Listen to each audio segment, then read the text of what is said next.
Good evening. The regular meeting of the City Commission for Tuesday, April 9th, 2024 will come to order. Please join me in silencing your cell phones. Madam City Clerk, please call the roll. Mayor Cleveland. Here. Vice Mayor Breen. Here. Commissioner Hartman. Here. Commissioner Martin. Here. Commissioner McGurk. Here. Thank you. Thank you, ma'am. And now please rise as Chaplain Sheila Turner will deliver our invocation. Remain standing for the pledge.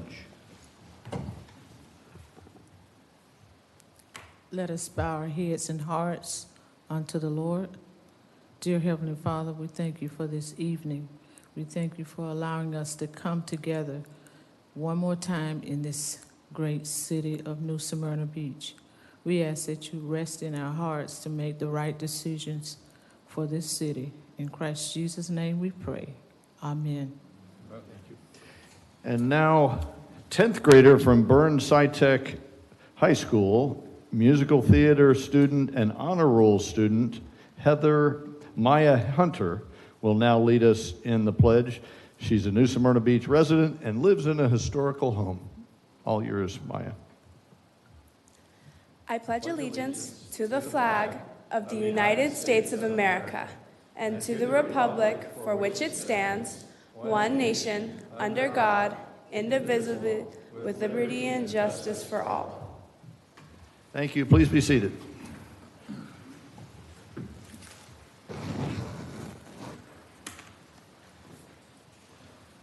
Mr. City Manager, any changes to the published agenda? No changes, sir. Thank you. Very good. We have no announcements or presentations, so we'll move right into the City Manager's report. Yes, sir. Thank you. Just a couple of things. I know you got quite a bit on the agenda, but I had a meeting with parking consultants, our monthly regular meeting. So they are on schedule. Right now they're in the data collection and the app search. They had a meeting at the Chamber of Commerce they present some of their findings. This was last week. We had a couple of staff members attended, including the Assistant City Manager. Last Tuesday, myself, also the Leader Services Director, the CIP Manager, and also the CIP Coordinator attended the County Council meeting regarding the ECHO grants for projects that we submitted, which was the skate park. Unfortunately, when they scored, this is the advisory committee, they scored the project at 79.29. The minimum scoring has to be 80 in order for the staff to recommend it to the county council.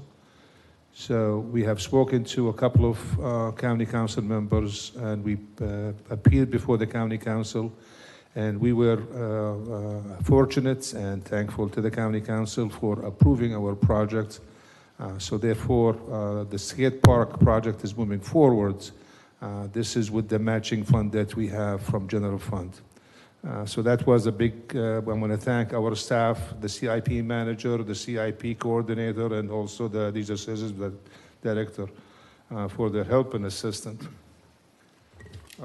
Mayor, if I may? Yes, sir. I'd like to stop a second and just thank City Manager and Jesse, Chad, and Rob who went out there and accomplished that. That was no easy feat, and we really needed that money for the skate park. So I just want to say, great job, guys. Fantastic. Thank you for bringing that home and closing that deal. Thank you. Thank you, Mayor. You bet. Also, Mayor, I just want to kind of give you an update on the city manager search. Based on the information that we have received from our consultants as of today, we have 55 applicants for the city manager positions. 20 of them are from Florida. So we have, as you know, it's a nationwide search. So we have applicants from just throughout the United States for this position. So we'll give you an update now, just a couple of dates that you have to keep in mind, which is April 18th. That is for the consultant will be having a Zoom meeting with the commission to go through the applicants. The other one is in May. So hopefully that is both of these two dates on your calendar. And then we have the two important ones are June 7th and June 8th, which is it's a Friday and a Saturday. I have a couple of you have asked me about June 7th.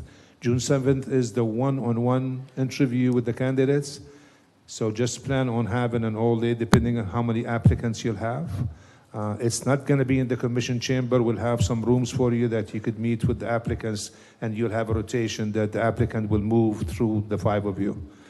On the 8th of June, which is Saturday, that will be in the commission chamber. That will be a public interview with the candidates. Each one has an hour and a half to do that. So plan on having an all-day event, both days, Friday and Saturday, the 7th and the 8th.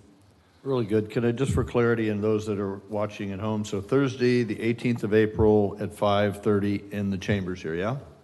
That's the first one? Yes. Followed by Thursday, May 16th, 5:30 right here. We'll be here. And then Friday, June 7th at 6 in the evening here.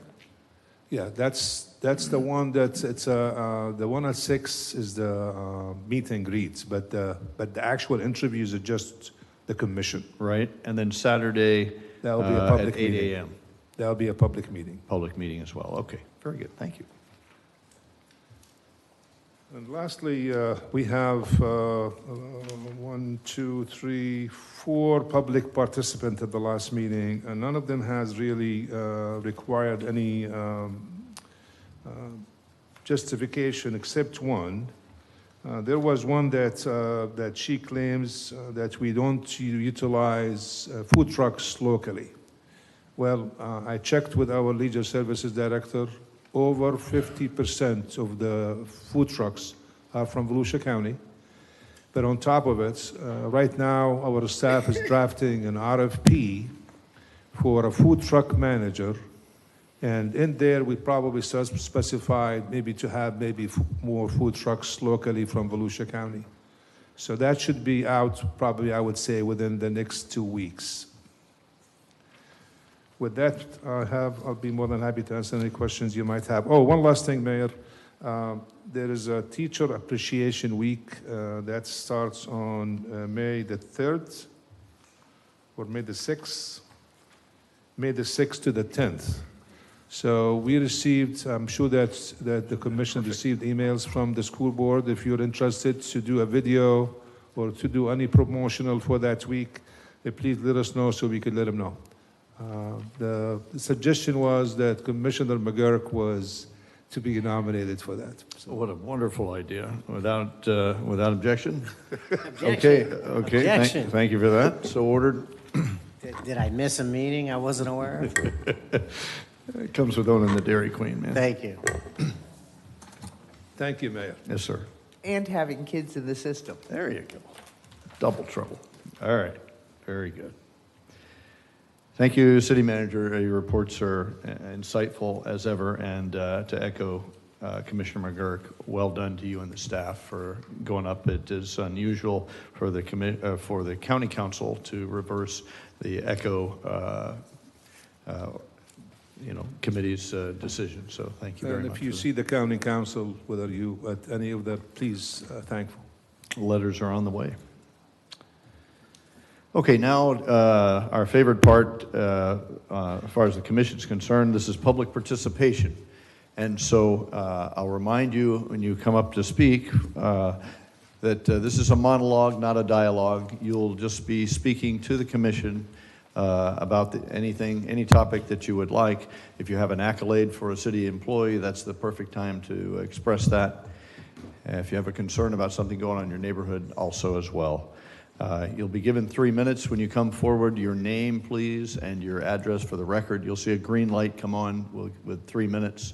You'll see a yellow light come on with 1 minute to go, and you'll be done with the red light comes on after the 3 minutes. At this time, anybody that would like to speak to the commission, please come forward.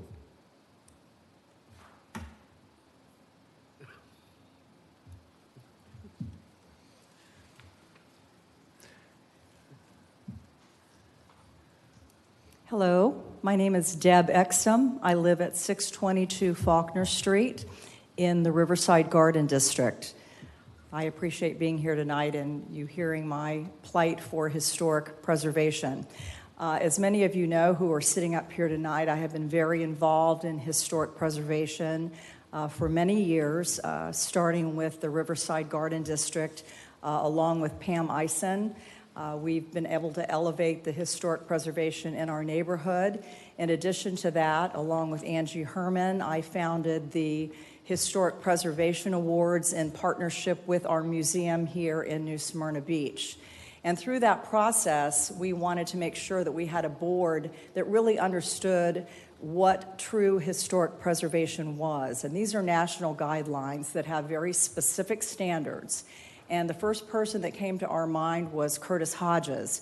Curtis actually has a demonstrated portfolio of properties here in New Smyrna Beach that he has actually renovated up to historic standards.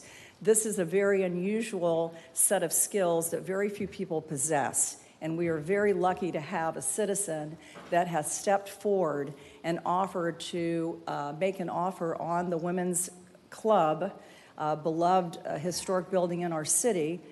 I'm sure there are folks that might play Monday morning quarterback and say, well, gosh, I could make an offer of $225 for that property. But do they have the skill set to actually renovate that property? Do they understand what a true historic renovation looks like? I am skeptical that there is anybody in the city that would have those same set of skills as Curtis Hodges. Beyond the skill set of understanding those guidelines, which are very specific, does that individual have $1.5 up to $2.5 million at their disposal to actually make that renovation happen? So while someone might say, yes, I have $225,000, I would have liked to have bought that property, that's not a realistic approach to what needs to be done with that property. I've known all of you a long time as you sit up there, and I've heard your platforms when you ran for office, and I would dare say that each and every one of you ran on the platform of Save the Charm and wanting to be a proponent of historic preservation. And I do not doubt that that is from your heart. I don't see any disingenuous belief in that. I believe all of you believe that and want to support historic preservation. And I also understand that you have to look at budgets. They're a reality in running a city.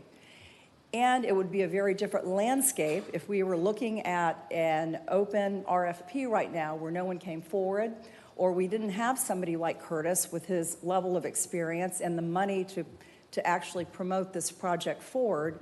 We would not have an option. But that is not the case. We have a private citizen who was willing to take the burden off the city, and all of the money that's already been spent, that's water under the bridge. You know, whether it's mismanagement or who wants to place the blame, that money's, no longer an issue. We have to look at the options before us now.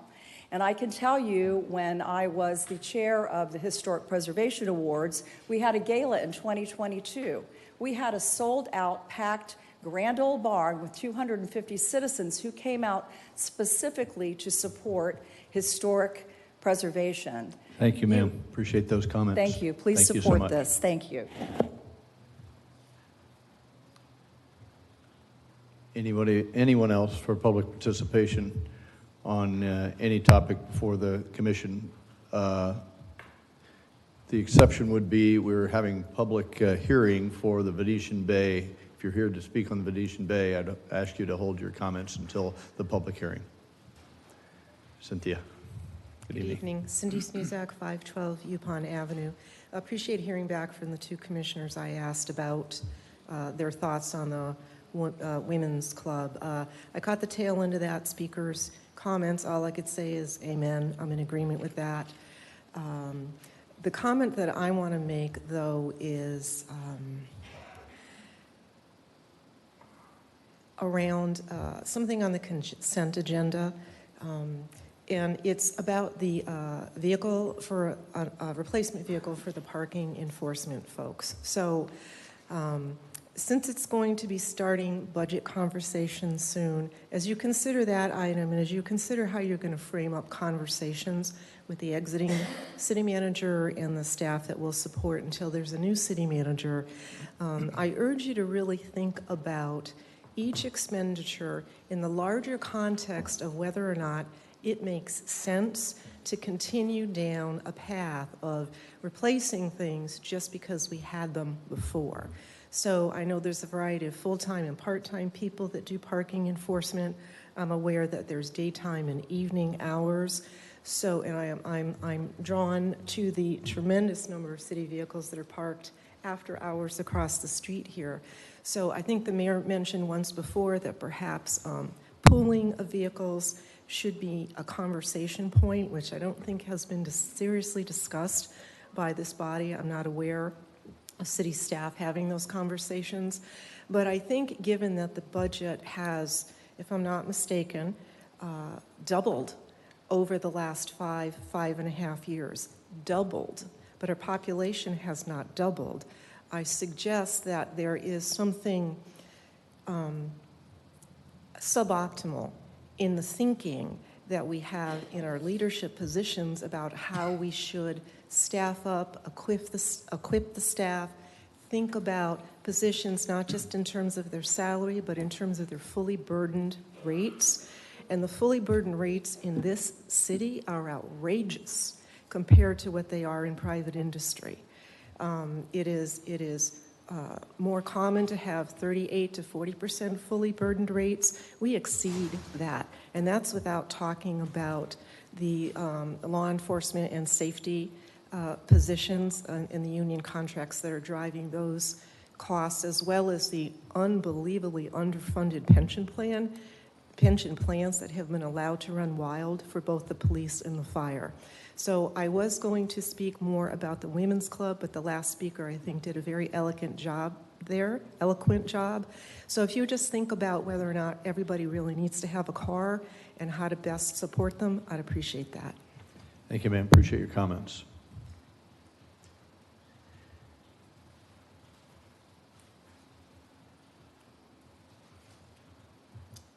Good evening, everybody. It's nice to see you all, and this is a very exciting time to think about what the future holds for New Smyrna Beach. I think Deb did an absolutely excellent job of summarizing so many of our feelings and expressing how important historic preservation is. I think Dr. Herman, just name and address for the record, yes. ma'am. Angie Beretta Herman, 108 Esther Street. I think all of you are very aware of my personal commitment to historic preservation efforts in our city. I certainly have been working very hard to raise the visibility of historic preservation and support homeowners who take the time to actually renovate their homes. I've corresponded with all of you either by email or in person, so I don't think that my support of the option to sell the Women's Club to the trust headed by Curtis Hodges is any surprise to any of you. But I do want to comment in support of historic preservation and from a little different of an angle. And that is just looking at the major publications that was published this last month that actually feature New Smyrna Beach. And the magazine, many of you may be very aware of, it's called Garden and Gun, which I think is quite an interesting magazine, but it's a very flashy magazine. It's a national magazine that focuses on the American South, and it reports on the South's culture, food, and music, and literature, and so on. It was created in 2007. It's published by the Evening Post Publishing Company, and has a circulation of over 400,000. So, in April, they featured New Smyrna Beach. And what I wanted to point out in that featured article is they actually focused on 2 historic buildings in our city. So they featured 2 historic buildings and wanted to put that before everyone about how important historic is to New Smyrna Beach. The 2 properties are the Riverside Hotel and Victoria 1883. Both of these properties have been meticulously restored and are living examples of the attraction of historic properties to our tourist industry. You know that our tourist industry is actually our economic driver in our city, And so I am very supportive of Curtis's proposal. I have no doubt that Curtis will develop the Women's Club to its own former glory and contribute significantly to the character of our town. So I urge you to please support Curtis's proposal. Thank you. Thank you, ma'am. Thank you, Dr. Herman. Hello, everyone. I'm happy to be able to speak tonight for a moment. My name is Kathy Shute, 1809 North Indian River Road. Hello, Mayor. Kathy. Was very impressed with you, Mayor, when you were running for office, when I first met you, and continue to be. And I'm really excited to be a member of this community, a resident. I have lived in a number of locations in my life, and this one has got the charm like none other. I was drawn to this community because of that charm. My perspective is really, I think that Deb and Angie have done a great job speaking to the issue that we have at hand, or the question at hand. But as far as my own perspective, it's very unique. I went all around the country in a motorhome. Yes, I lived full-time in a motorhome. And I was looking for a community that I wanted to settle in for the next phase of my life. And this one was just beautiful and is beautiful. And that historic charm is just a great deal, means a lot to me. It's got the character. My home was just recently in the Charming House Tour, and we have an old surf house that we have restored. We could have made it into something different, given ourselves even more room in the house, but we chose to make it within the keeping of the character. So I really support, whether it's the cultural integrity of this town that we have, the homes, the historic preservation efforts. I just joined the coalition last night. Or whether it's our natural resources in nature. I really, I love living here, and I hope we can continue on that path. I believe we have, and we will. And thank you. Thank you, ma'am. Appreciate your comments. Robbie. Good evening. I'm Robbie Gibson Minor, 2839 South Oceano Court, New Smyrna Beach, and I am here representing the New Smyrna Beach Residents Coalition.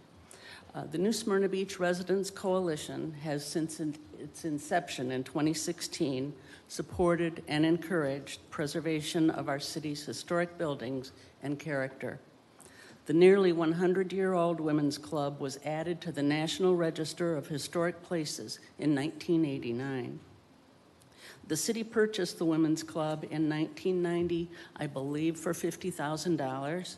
In 2010, the Women's Club received the city's Donadine Miller Memorial Historic Award and was cited as being well-maintained and used regularly by a variety of groups. The property was allowed to significantly deteriorate since that statement was made. In 2018, the city designated the property as a local landmark. The coalition sees few options for the city if it decides to reject both bids to purchase and renovate the Women's Club. The longer it takes to decide, the greater the cost to the city and its taxpayers. Issuing another RFP will take time and could result in even lower bids. Attempting to identify and procure funding to renovate the building whilst under city ownership will lead to continuing costs for maintenance. Only one of the two bids received met the requirement to preserve the building and maintain its historic integrity. If it remains the Commission's intent to renovate rather than demolish, it seems prudent to consider accepting that bid, even though it did not meet the advertised minimum. The bidder has a proven record of reconstructing other historic buildings in New Smyrna Beach. The city will keep its oversight for future use of the property via the permitting process. The Commission will meet its fiduciary responsibility to the citizens of NSB by accepting the bid. Any other option will cost the citizens of NSB more money and lead to an uncertain future of recouping additional expenses. By accepting this bid, the property would be placed back on the tax rolls, Acceptance achieves the citizens and city's goal to renovate and end the cost to the city to maintain the property. In addition, preservation of the Women's Club would generate construction jobs, and the completed venue will provide service industry jobs as well as benefit NSB restaurants, shops, art galleries, hotels, and B&Bs. It is a win-win for everyone. Thank you for your consideration. And Thank I you, have ma'am. copies of this comment for you. Thank you, ma'am. Just hand them to the city clerk. Appreciate your comments.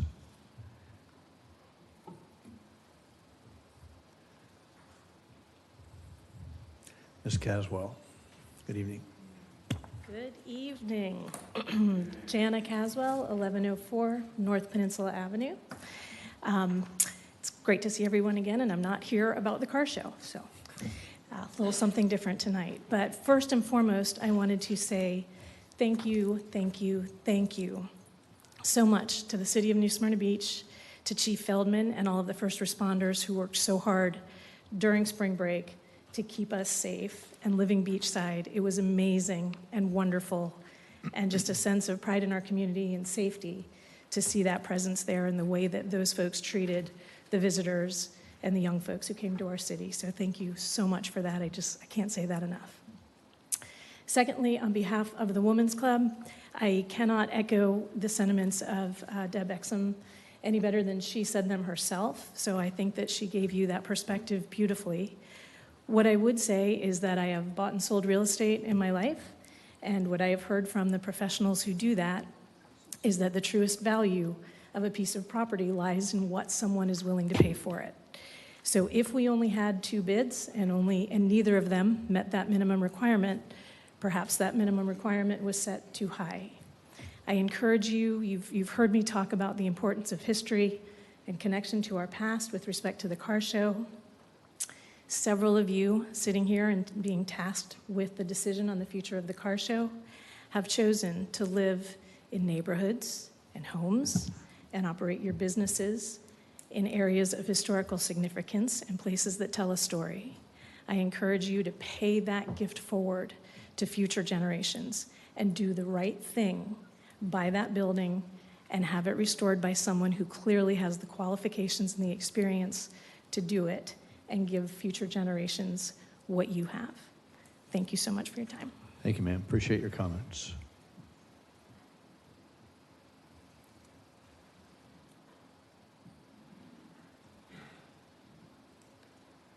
Ms. Gillespie, good evening.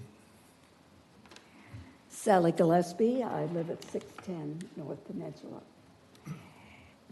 In a free marketplace, there is a golden rule that when you have something to sell, the value of that is set by someone's wanting to pay that price.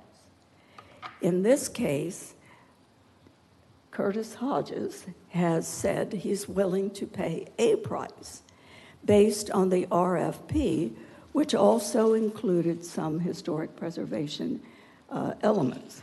So he has really met your requirement. We've heard a lot tonight correctly about the value of historic preservation to a city like ours, but I'm not sure we always process that as something that is part of our economy. So when Curtis is willing to put $225,000 in it, plus probably $2 million at least in renovating it, he is paying back to the city multiple times more than it would appear in print.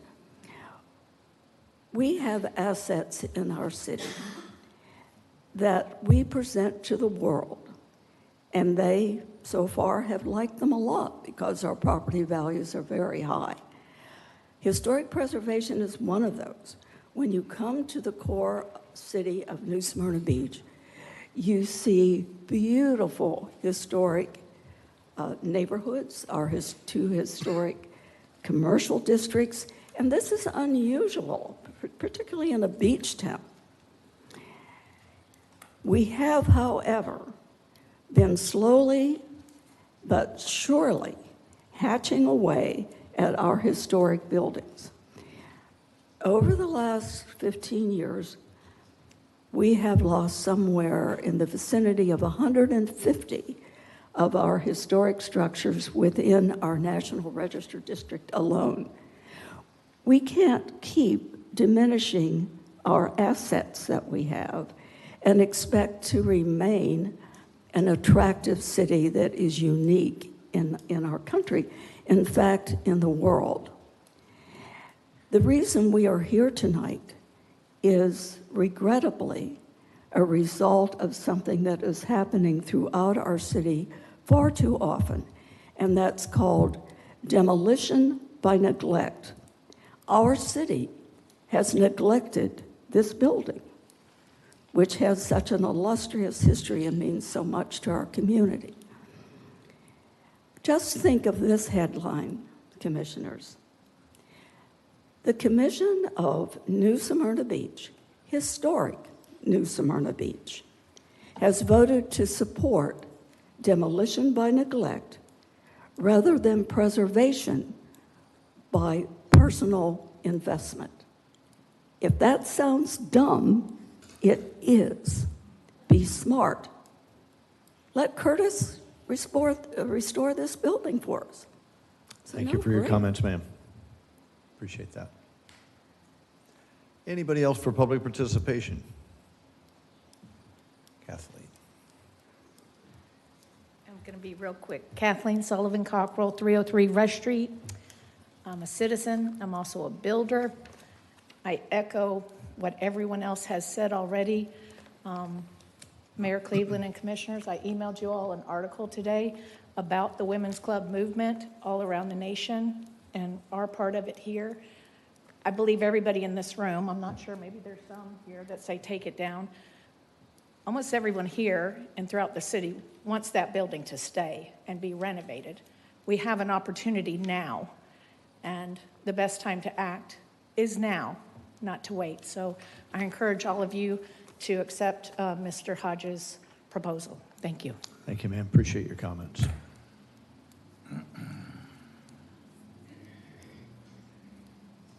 Mr. Hodges.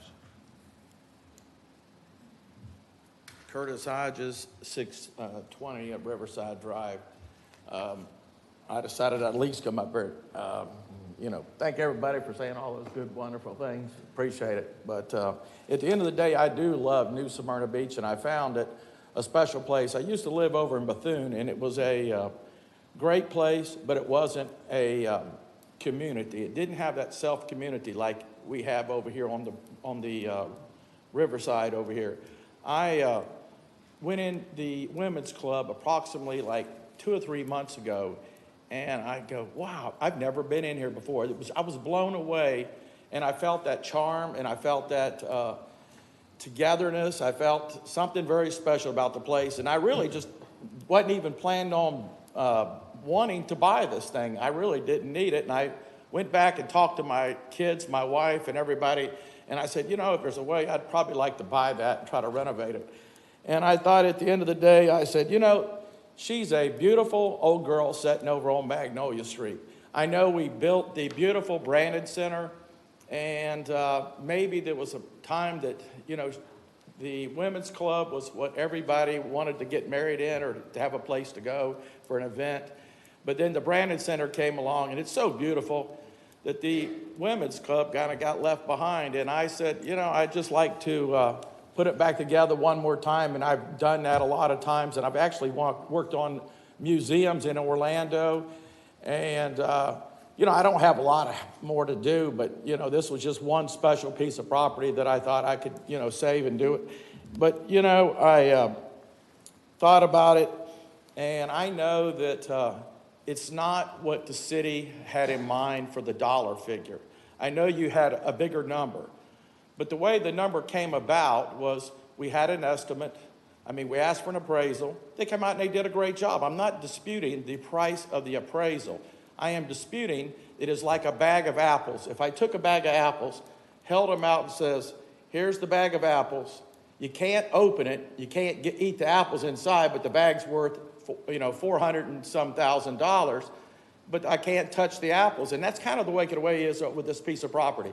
It is a great piece of property, probably worth your money, but at the end of the day, we didn't take away or put the cost of what it was going to take to renovate the building, and that's where I feel like that I think I made a good offer to the city at a fair offer, and I hope you accept it, and thank you for your time. Thank you for your comments, sir. Appreciate it, Curtis. Anybody else for public participation? Seeing none, public participation is now closed. All right, sir. You're under the wire. Go for it. Yeah, there we go. Well, I'd like to speak towards that building. I'd like to have your name and address, please, I'm for the sorry. record. Steve Gunter, 140 Temple Street, New Smyrna Beach. And I want to give kudos to that building. I've, in my frugal days, have spent a lot of money on fundraisers for Christmas and whatnot. It was always a wonderful place to go. But I'm here to just at least want to speak, to get on the record. It's about the Venetian Bay moratorium. Is this the proper time to speak to it? No, sir. There'll be a public hearing for that in a few minutes. Later. Yep, Okay, absolutely. then let me wait until then. Okay, be on the record for that. Thank you. And Appreciate that. And the vehicle for parking, I think you ought to just get an e-bike. You can get anywhere in New Smyrna in 15 minutes, and it's a lot quicker and a lot cheaper than buying a new car. Thank you. Thank you, sir. Appreciate that. Public participation is now closed, and we'll move on to the consent agenda. Does any member of the commission or the city manager wish to have a comment? Just have a comment on any of the items on the consent agenda? I have a question. Okay. Pull it then. And in a second. Comments for you may help us there, city manager. Yes, would like to make a comment on 7F, as in Frank. 7 Foxtrot on the Ford Maverick purchase. And then also on 7I, as in India. And then on 7L, as in Larry. I'd like to make some comments. And also, that's it. Go forward with your comments, sir, and we'll go in order. Go right ahead. Thank you, sir. On the comment on 7F, and that is for the budget amendment to purchase the 2023 Ford Maverick for the parking. A couple of comments. As far as carpooling, we do that. There is some positions that we cannot do the carpooling. For example, when you have inspections, people want to do inspections. I have inspection going throughout the whole city. I cannot do the pool for the inspections. However, like for engineering and some of the planning, we have carpooling for that one. So we do have a carpooling. We discuss carpooling. As far as the rusts on I have discussed this with our fleet manager previously. We are looking at some, to put some coating on these vehicles at the bottom to preserve them. He found a company that they do that. It's like $5,000. However, he's looking into to see if he could buy the material and the equipment that we could do it in-house and preserve these cars. The third comment on that is, I think the police chief feel like those specific vehicles have some manufacturing issue. So we would be reaching out to the manufacturer because we feel like there is some faulty on those vehicles. So they should be rusting, but not the way that they're rusting. So we're going to explore that option also, as well as using our own coating on them. Can I make the comment on the other ones? Please. On 7G, which was approved by the commission during the planning, the CRA, so I will not do anything there. On 7I, that's the business tax receipts and educational compliance. I have pulled that item at the previous meeting, moved it to this one. We did not have the recommendations from other cities. Today I have 3 recommendations from 3 different cities: City of Apopka, City of Altamont, and also City of Winter Park, that they have recommended this company. One of them have said that they have not received as much revenue as they anticipated. However, just keep in mind that this company do not charge us They actually just get 25% of what they collect out of the businesses that they don't have business tax receipt. My last comment on 7L, and that is the agreement with the NSP Utilities. There is in the staff report, and it indicates the funding is from ARPA funding, and that is incorrect. It's my mistake. It's the funding for it is from general fund. So that's my only 3 comments, and I'll be more than happy to answer any questions you might have. Appreciate that. If we decide to pull them, we'll have you have those comments. Anybody else for comment only? I just have questions. Okay, anybody want to pull any of these? Any commissioner want to pull any of the items? I'm ready. 7J. for 7, discussion. Juliet, all right. Anybody else? I guess I'll pull then. Yeah, fine. 7C, 7, well, give me a second. Charlie, Got it. David, Yep, Frank, got it, and Paul. got it. All right. Anybody else? 7 Lima. 7 Lima, got it. Okay, so then I would entertain a motion, please, to, I have one comment, I'm sorry. I wanted to commend on 7Q, the Folksville Follies Arts and Crafts Show on November 9th and 10th. I wanted to commend Director Salazar for deconflicting other competing events so the residents don't have to pick between one event and another event. And hats off to you, Rob, for making that effort, and do that all the time going forward. It's a really, really good thing that you're offering the residents so they don't have to choose. So I'll entertain a motion to approve item 7A, B, E, I, K, M, N, O, P, Q, R. Move to approve. There's a motion. Second. And a second. Madam City Clerk, please call the roll. Did somebody pull P, I believe? I don't think Papa was pulled. I don't believe so. Fred, did you include G and H in the motion? G and H, no, I did not.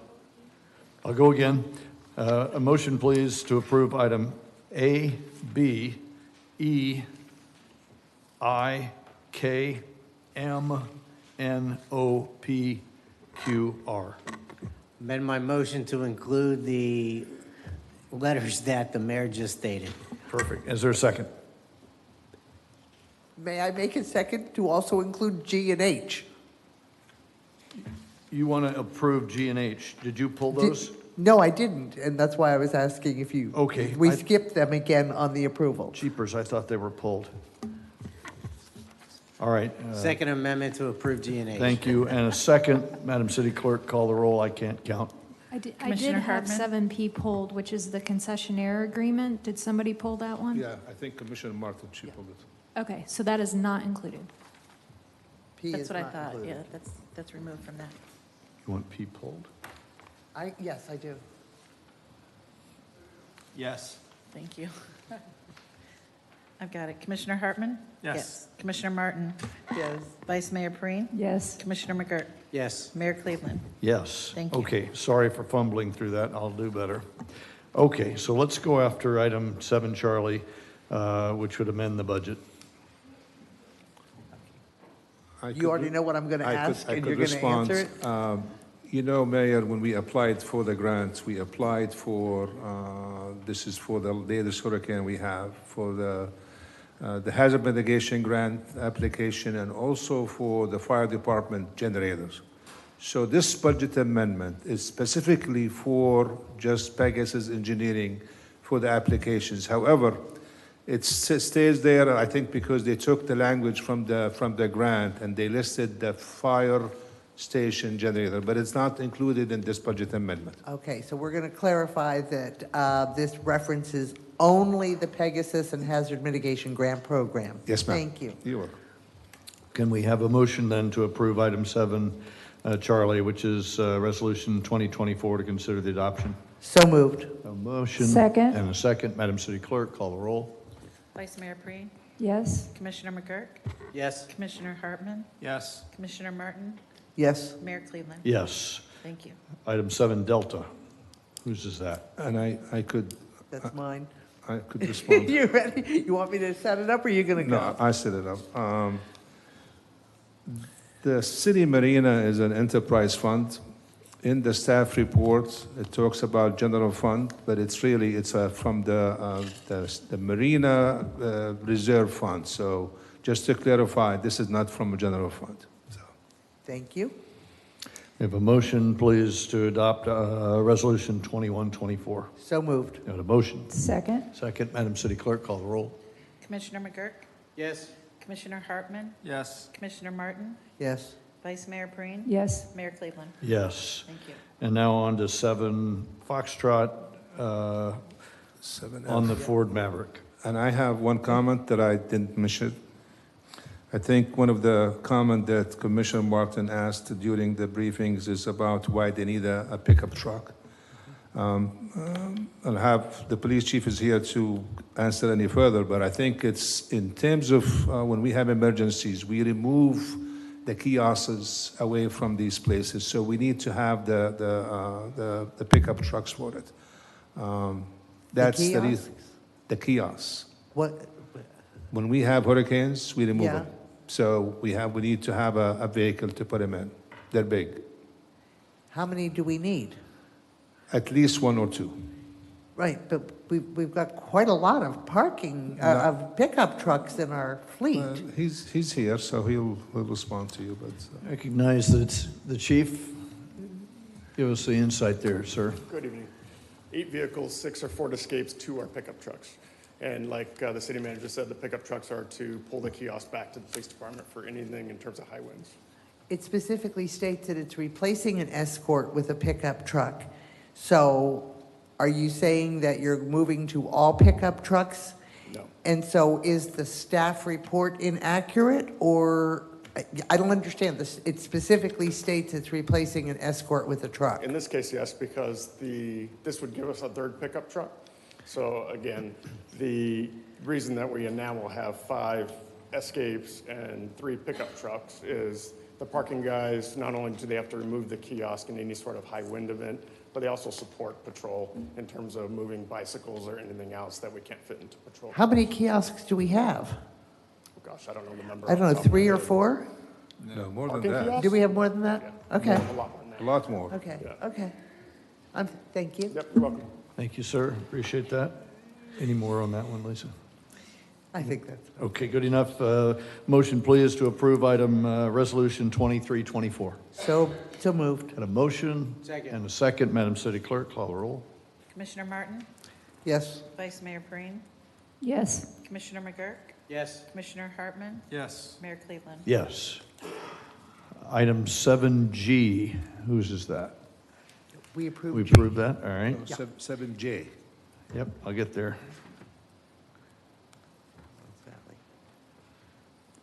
7J is mine. All right, 7J, please. This is the building official.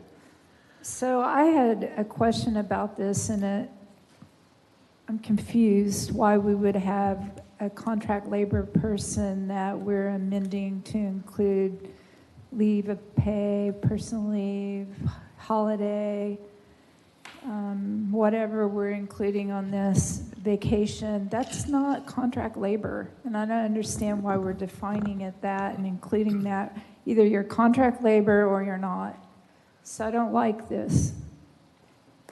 Okay, any other comments on that? Anybody got, Commissioner Hartman? There's a specific language in there that says that he's not entitled to anything else in the policy personal procedure that we do for everyone else unless we grant that to him. We just negotiated this contract less than a year ago. So, I mean, if there was truly some concern or there was some thought process that we were going to increase these numbers at that time, we should have put a Me Too clause in his existing contract. We didn't do that. So this contract was a 2-year contract. It's still got a year and a half on it. Or, so I think we ought to abide by the contract as it currently written and see where we go from there. I say either make an employee or make them contract labor, but we don't muddy the waters on this. I don't like that for the IRS, and I don't like what we're doing with that, so. I hear both of these. I have a comment from what I've learned about the rare breed of city building official. City of Edgewater has no building inspectors, they have no building official, and they have to buy it out of pocket every time they go after a new construction or an inspection of an in-process item. I understand the skill sets are rare, and we have our number 2 in the training pipeline so that one day when Gary does retire and no longer wants to have a contract, that we can have an organic city employee. I worry that poaching is available. This is not, we run the risk of him going away, going to another city. I'm not being frivolous about giving away something, but this is about days off, right, Colin? Yes. And so this catches him up to what his peers in rank, he's a department head effectively in our city, and this catches him up. I understand the principle that Commissioner Hartman says. I understand the cleanliness and the clean ability, the clean appearance of a contract without exception. I think this is an extraordinary situation, so I would be in favor of it. Anybody else? Just a question. And why are we maintaining him as a contract employee and not an actual employee? Well, let me say this. When we hired Gary as a building official at the time, we were paying our building official $73,000. We posted the position for a long time when we didn't get anybody. In the meantime, we were getting the service from our consulting. Our consulting was charging us almost double of what we're paying him.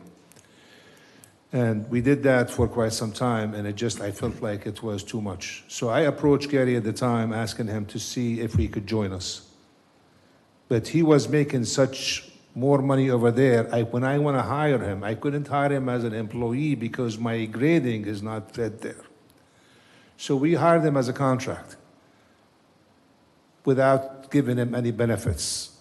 However, throughout the years that he's been here, he was been asking for some benefits so we could keep him. As the mayor said, Edgewater right now don't have the building official nor the inspectors, and I think in 5 years, you're probably not gonna have any inspectors available. So that's why when we hired him, he wasn't an employee, he was a contract. If I bring him as an employee. I understand. Okay. How many years has he been with us? He's been with us since probably for 4 years. I was just wondering why we 4 or haven't 5. elected to, in the subsequent budget years, put enough in budget to make him an employee. Why have we decided to keep him without making that movement? As I said, if I put him there, it would not fit within the grades that I have. Yeah? So it's a way of compensating him above what his grade would be if he were an employee. My other alternative was to pay the consultant twice as much as I'm paying him. So. Commissioner McGurk. Thank you, Mayor. While I agree with what Valley and Commissioner Hartman, Vice Mayor, have come up with, I agree with you conceptually. But as Khalid pointed out and the mayor pointed out, that particular position has been a very difficult position to retain. We've had paths in the past, we've had succession plans, and there's a lot of cities that are recruiting from other cities. It's a very difficult position, and it's something that needs to be addressed long-term.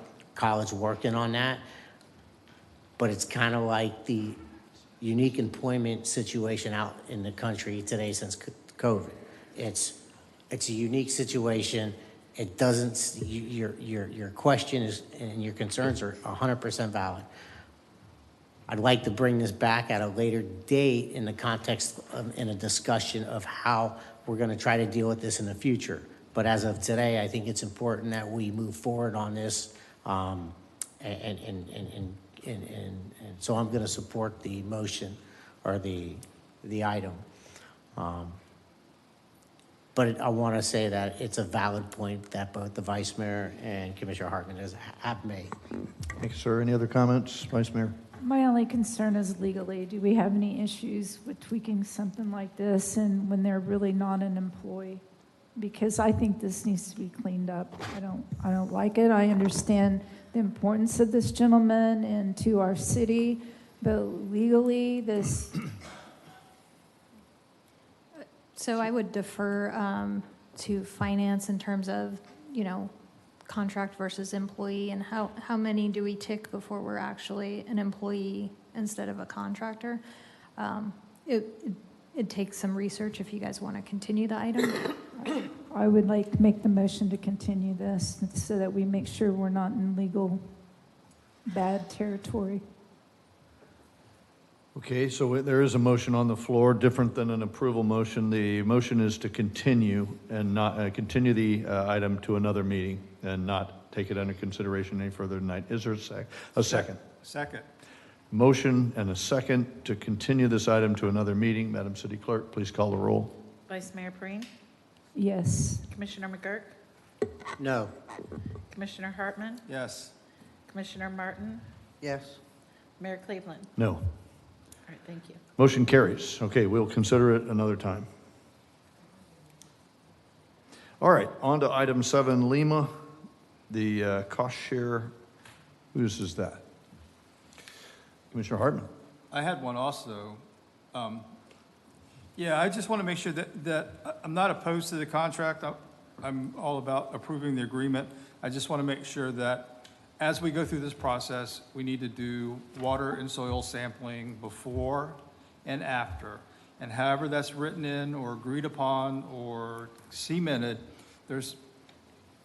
if you're saying that you're moving septic to sewer to improve the water quality, but you don't have any testing data to confirm that, then are we truly doing what we are set out to do? And I think we just, and if it makes no difference whatsoever, then why are we spending all the money? So there's just an analysis that needs to be done along with this whole process. So, just as long as everybody's on board with soil and water sampling before we start the project, and then after the project's completed at some time in the future to see whether or not we've truly made a difference with the water. And that's a good one. We did talk about that in other sessions, Yes. and I think we agreed to that. Khalid, would you like to speak to Yeah, that? and to that extent, I have directed the city engineer to get water samples before and after, and also I will send an email to the consultant as well, so. But we also need soil samples. And soil To sample. make, if it's leaching, Yep. it may not be to the water yet, but if it's into the ground. Really good. Thank you. We'll get both. Okay, very good. With that, a motion to approve. With a motion, is there a second? Second. Madam City Clerk, call the roll. Commissioner McGurk? Yes. Commissioner Hartman? Yes. Commissioner Martin? Yes. Vice Mayor Perine? Yes. Mayor Cleveland? Yes, motion carries. Now on to 7 Papa, which is concessionaire services between the city of Myrna Beach and One Stop Global. Whose is that? Okay, again, I have a question. I noticed that originally the contract was, we got a minimum of 8,000 and then 10% of anything above a certain limit. We've moved it to a flat 8,000. And I wonder why we, if they start selling $1 million, why we're still getting only 8,000. So I don't understand why we've moved that 10% above the 8,000. Well, Rob is here, so let him go through it, and then we'll answer any questions further. Sure. To answer your question, the concessionaire's gross revenue for the first year of service with us was approximately $60,000.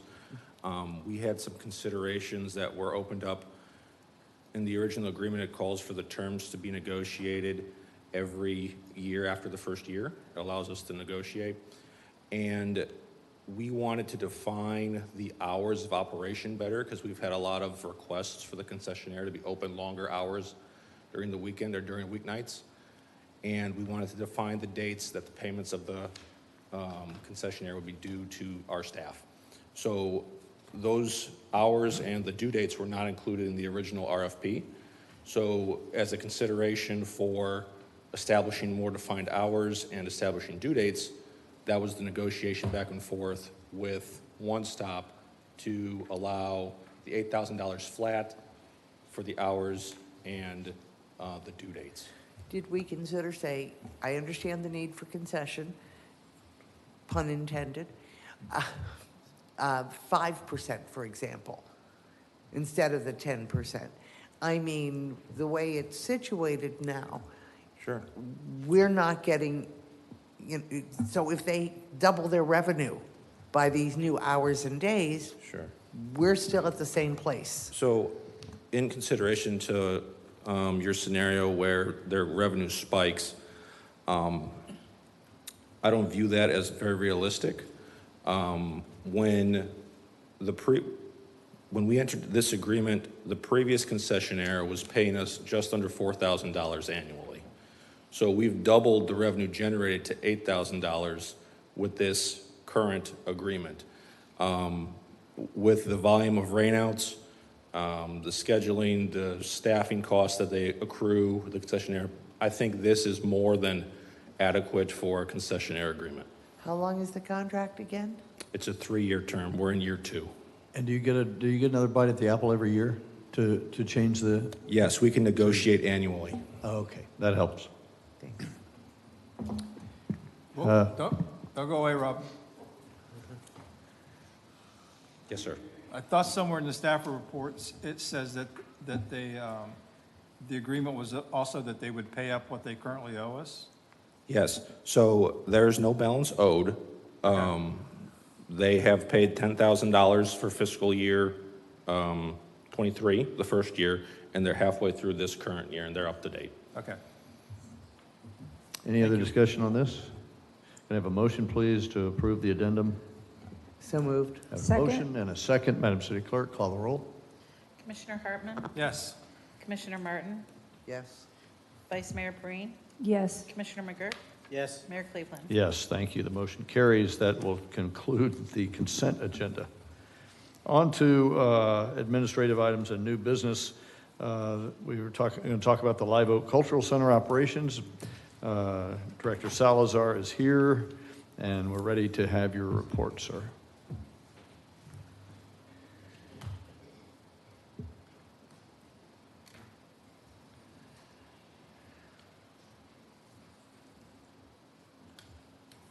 Thank you, Mayor Cleveland, Commission. Previously, I had spoken with the Commission a couple meetings back regarding an update on the operations at Live Oak Cultural Center. And that was an informational presentation. I wanted to give the Commission some context about basically how the center operates and what we do there. And this evening, I'm looking for potential consensus or approval of my recommendation to amend pricing and have any discussion based off the presentation that I previously gave the Commission, and go from there. So, Questions, having read the report a couple times, any questions or comments from the Commission? I had one. Rob, did you have a thought about the security deposit? There was a variance. yes, sir. I spoke with our city manager and assistant city manager regarding that. The variance in the deposit, what I had proposed was Monday through Friday for $250, and then Saturday, Sunday would be $500. And the variance would be because of the ratio that the deposit would be in comparison to the price.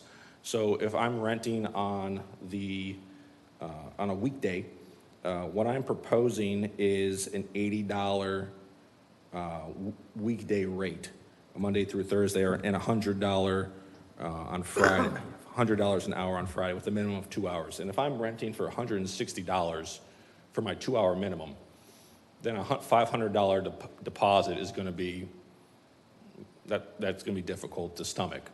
So that was why I proposed that. And if that's something we want to revisit or change, I was something we're open to unsure, talking the about. purpose of the deposit is to protect yourself from damage?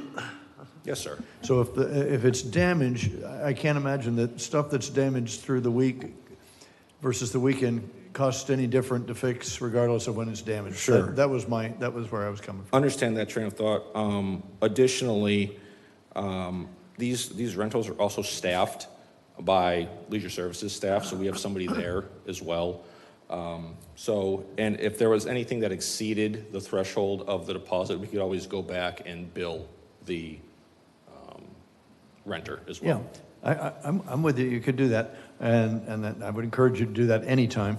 It just seemed that damage, if the deposit is all about damage, make the damage doesn't know, or the damaged item doesn't know whether it's a weekday or a weekend.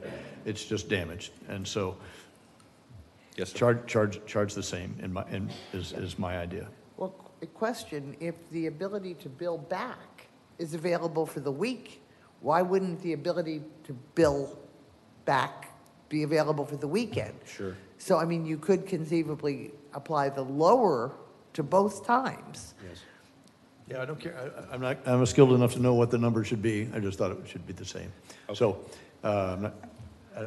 if you'd like to change it on your own, great. If you'd like us to direct you to change it, great. We can do it either way. We can amend it. Okay, awesome. Any other questions or comments? Okay, thank you for the report. Appreciate that. Is there a motion, please? Motion to approve staff's recommendation for the proposed rental and time rate structure for the Live Oak Cultural Center. Thank you so much. Is there a So second? moved. All right, and a second. No, I'm seconding. Very good. I knew what you meant. Madam City Clerk, call the roll. Commissioner Martin? Yes. Vice Mayor Perine? Yes. Commissioner McGurk? Yes. Commissioner Hartman? Yes. Mayor Cleveland? Yes, motion is carried. Thank you very much, Thank you. Director Salazar. Appreciate your work there. Okay, now on to item 8B. Consider the rejection of the proposal of the received proposals for RFP 0624 CRA, sale of city-owned property located at 403 Magnolia. Assistant City Manager is here. We're happy to have your report, sir. Thank you, Mayor. As you recall, the commission put out for RFP the renovation of the purchase and renovation of the Women's Club. As you recall, the provisions of the RFP were a minimum purchase price of $424,500. That was based on an average of 2 appraisals that we received. And if you recall, there was some discussion regarding the appraisals because both appraisers independently placed no value as part of their evaluation to include the actual value of the building, and the valuation we got was strictly for the land value of the property. The other conditions of the RFP were that there be no demolition allowed as part of the proposal, and that they maintain the historical integrity of the structure. Based on those proposals, we received 2 bids. One was from Agorayeb Consulting, LLC, who placed a bid price of $80,000, but they did propose demolition of the property and redevelopment of that as residential properties. So the committee's recommending rejection of that based on them not meeting 2 factors of the RFP. The second proposal was submitted by Carter Presley Linnau Trust, submitted a price of $225,000 for the acquisition of the property. They did submit a renovation plan that was consistent with the Commission's goals and objectives of maintaining the historical integrity of the structure, with the added bonus of them operating it as a venue center. The committee recommended denial of this, or rejection of this proposal based on the fact that it did not meet the minimum bid requirement of $424,500. But as you know, the commission has the ability to accept or reject any of these proposals at their own discretion. Thank you, sir. Appreciate that. I'm sure there'll be some discussion. Commissioner Hartman, anything from you, sir?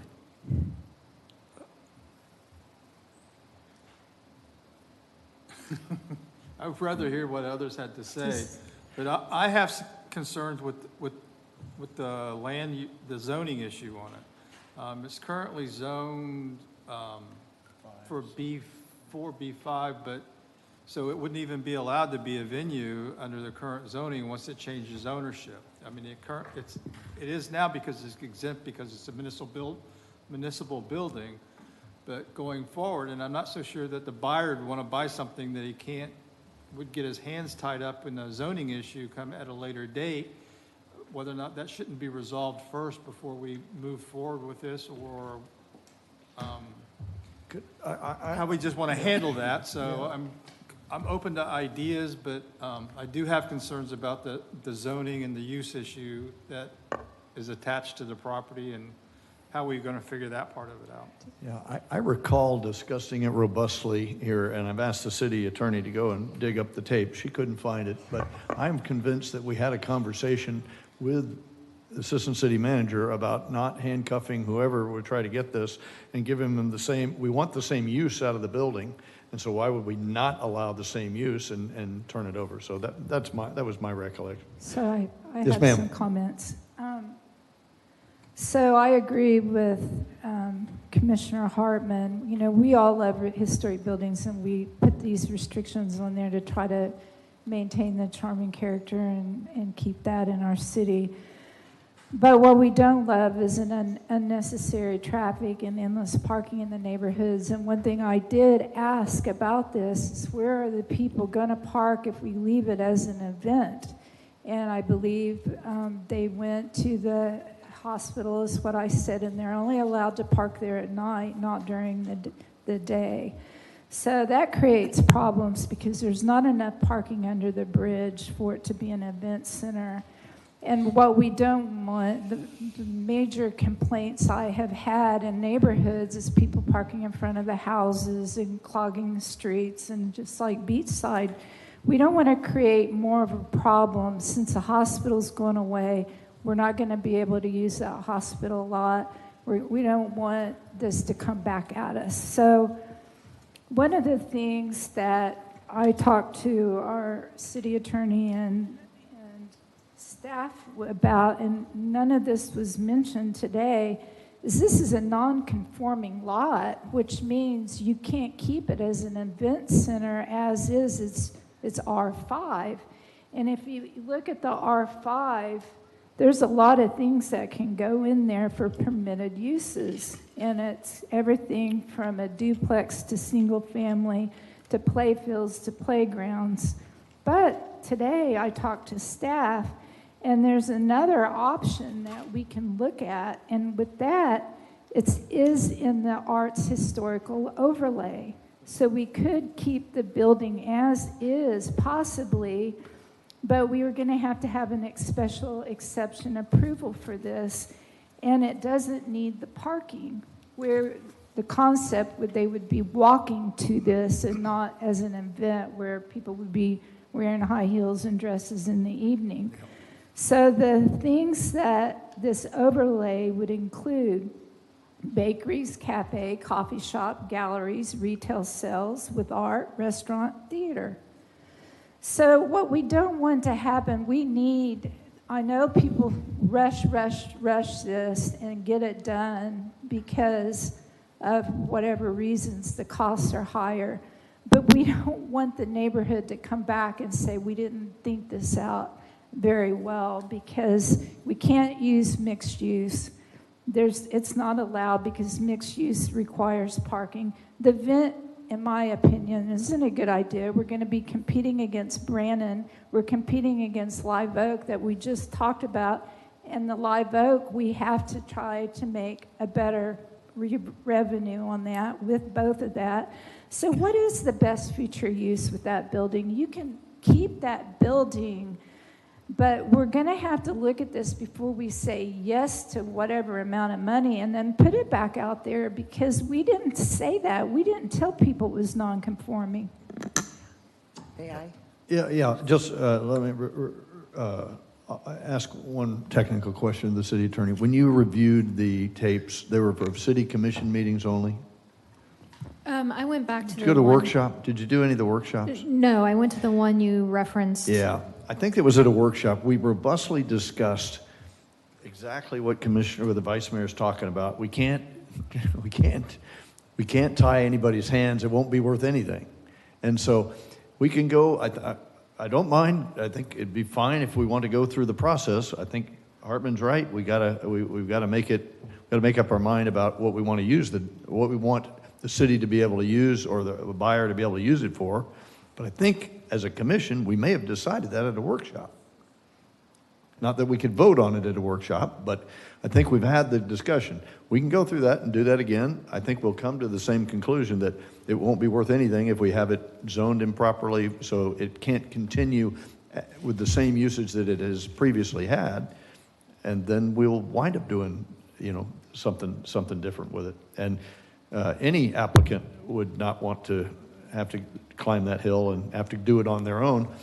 I think that is an obligation.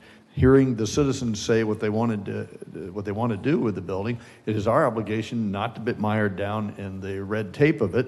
But if we concluded that we want it to be used for what it used to be, let us clear the way so that can happen expeditiously. That's just my 2 cents.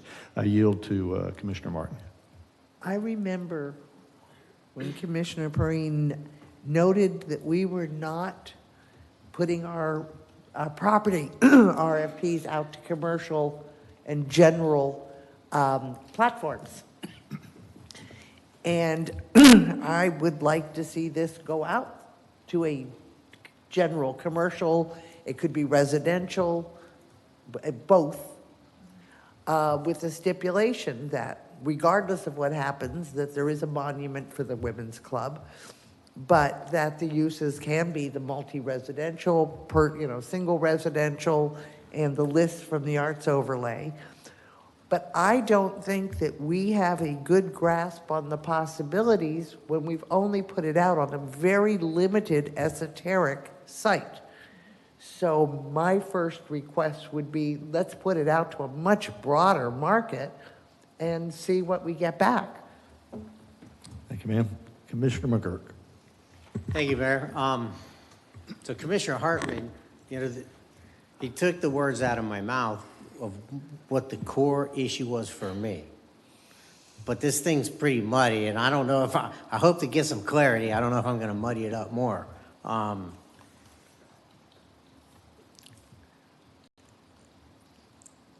This is a venue.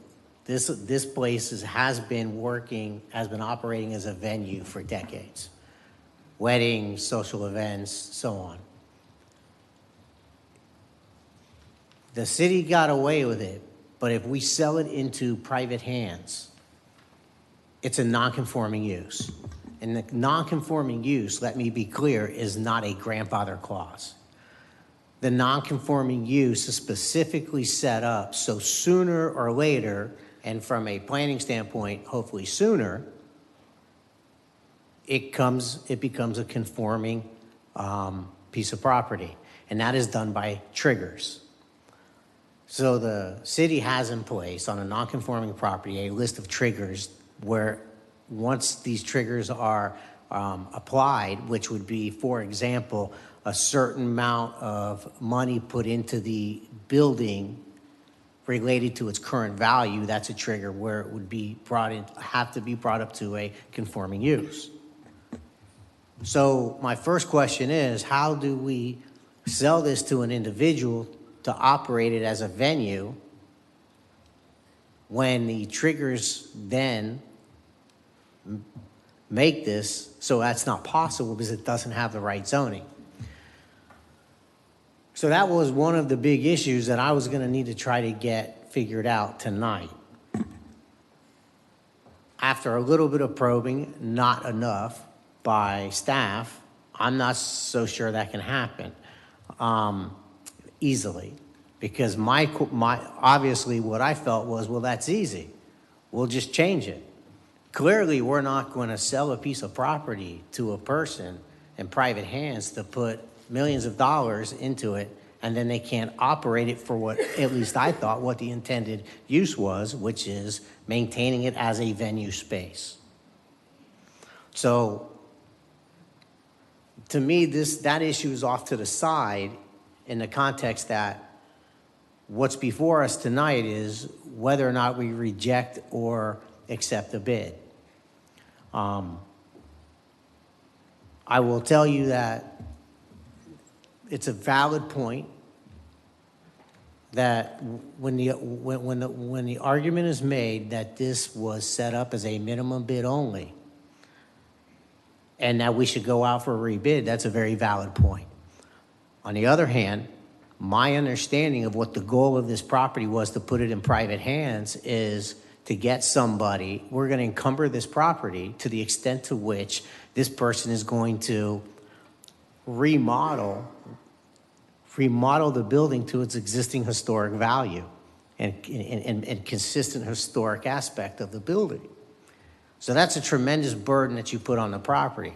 So if you just took a piece of property and said, you know, you get an appraisal on it and someone can do whatever they want to it, okay, it's $450,000. However, when you encumber the property with the demands that we want to maintain it as a historic structure to operate as a venue, that changes that line of thinking, at least for me, where, okay, it's not necessarily worth $400,000 when you got to put $1 or $2 million into it, and you have to maintain the structure as it is existing. Very good. Okay, so a little guidance from Assistant City Manager and the attorney.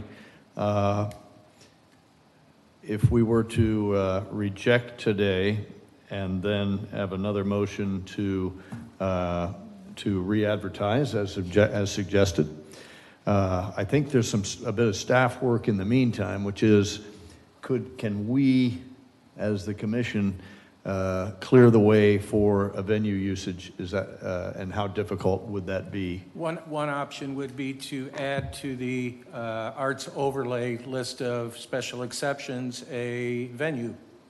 So it would be a text amendment to the code to add a special exception to the arts overlay, a venue as a reviewable use.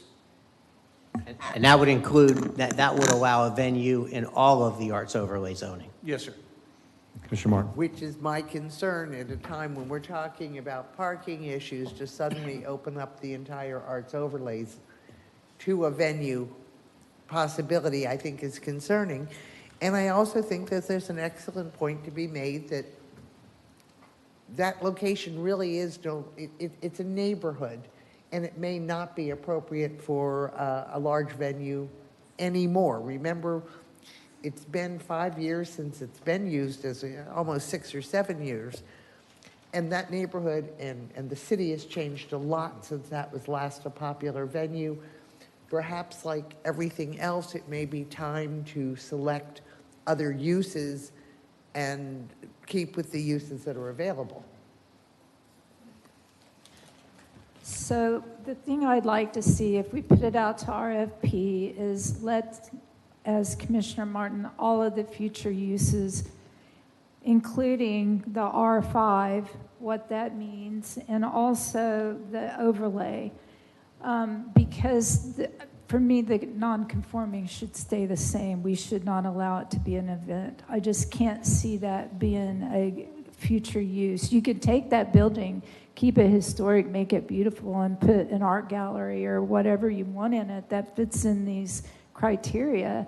But to have it as an event center with no parking, that makes zero sense to me, except upset neighbors. Plus open that whole arts overlay to additional. Yeah, it just makes no sense. So we're putting the cart before the horse. We need to know what is going to happen when they're put it out. And then also, instead of it coming back to us again, back and forth, open it up to also include single-family residents with a driveway and parking, just in case we don't have any other option. The land value is there. The land value doesn't include the building. Yeah, you're going to have demolition fees, but when you get insurance and you do an appraisal, it does not, you don't insure the land. You only insure the building. The building has no value, but the land does. So that land may be the best future use if somebody wants to come in and put a nice, cute little single-family house there with the monument. We will have to have a monument there if that's the way it goes and the neighborhood knows that. To go in and slip this through and keep this building as is without letting the neighbors know that it's really going to be an event that's really non-conforming, here we got to open this back up again because we did not mention that it's non-conforming to my knowledge. I wasn't aware of that. So I would like to save the building, but in time's sake, I would open it up to all bids and let us see them all at once and be like the exit building. Why would we tell 120 Flagler Avenue that we didn't advertise nationally and we're not doing the same thing for this building? I don't see the difference. To me, that's discrimination of one over the other. I hear your point. Staff, you hear the conundrum we're under, and I think there's some work that can be done. You get in the direction that we would like to know what would be involved in making the change. And given the consideration that there's some that said, no, maybe this is not the neighborhood it once was.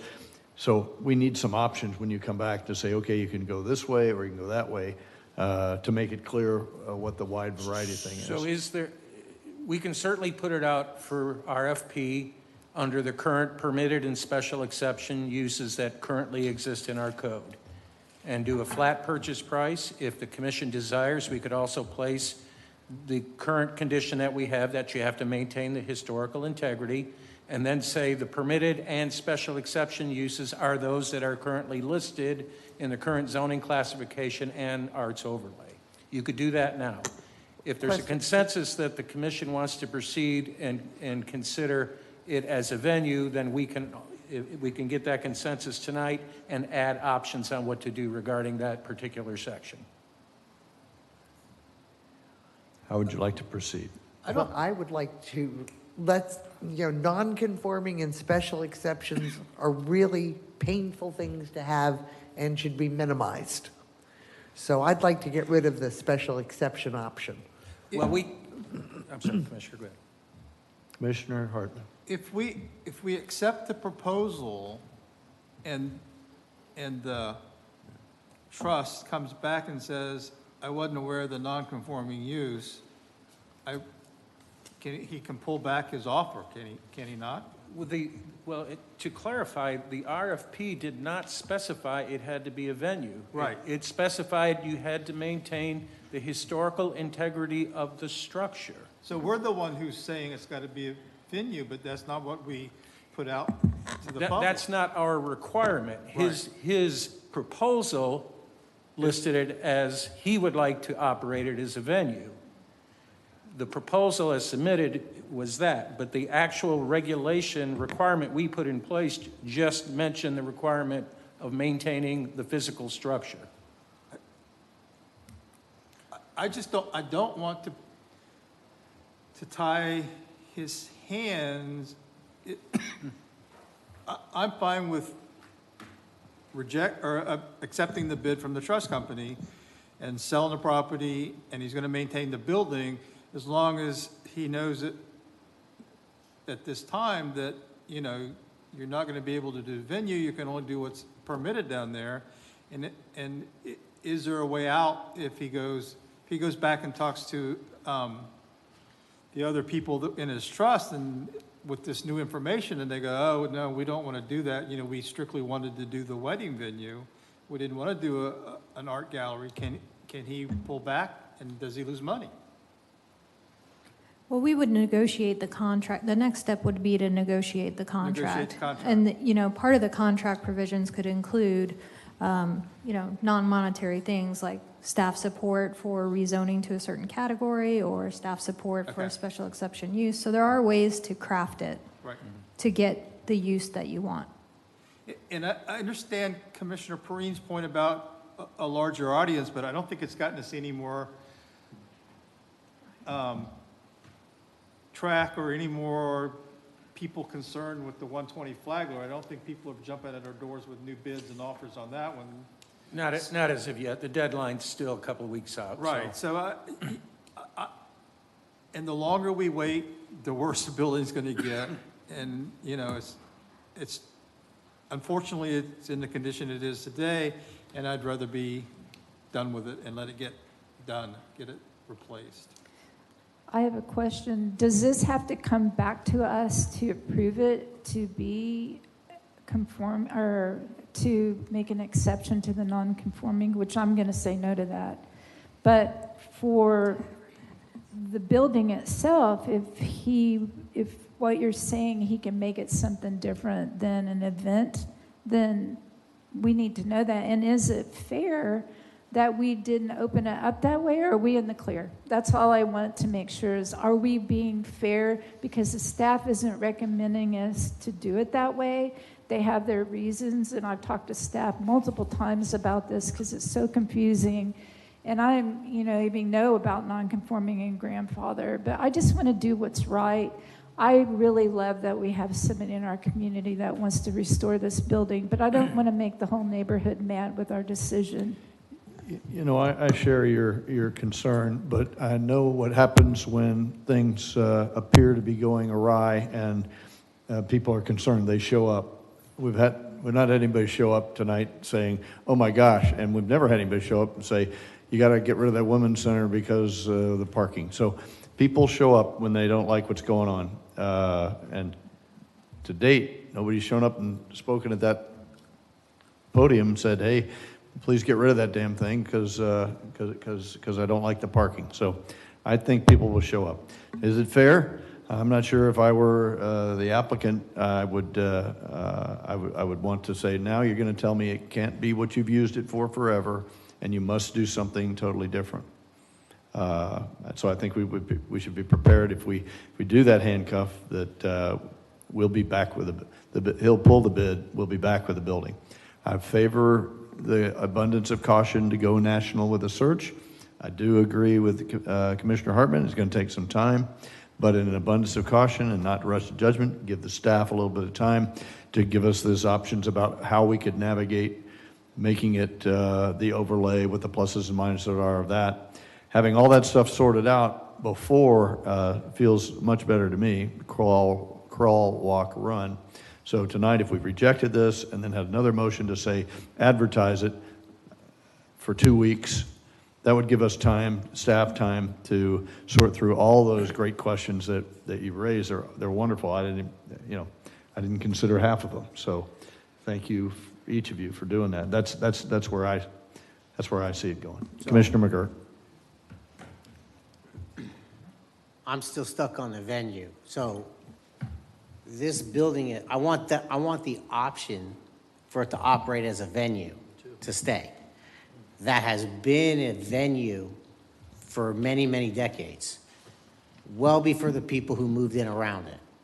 So why the city zoned it inconsistent with what the city used it for, I don't have an answer for that. I'm not sure we'll get one, but I want us to work hard on keeping that as an option,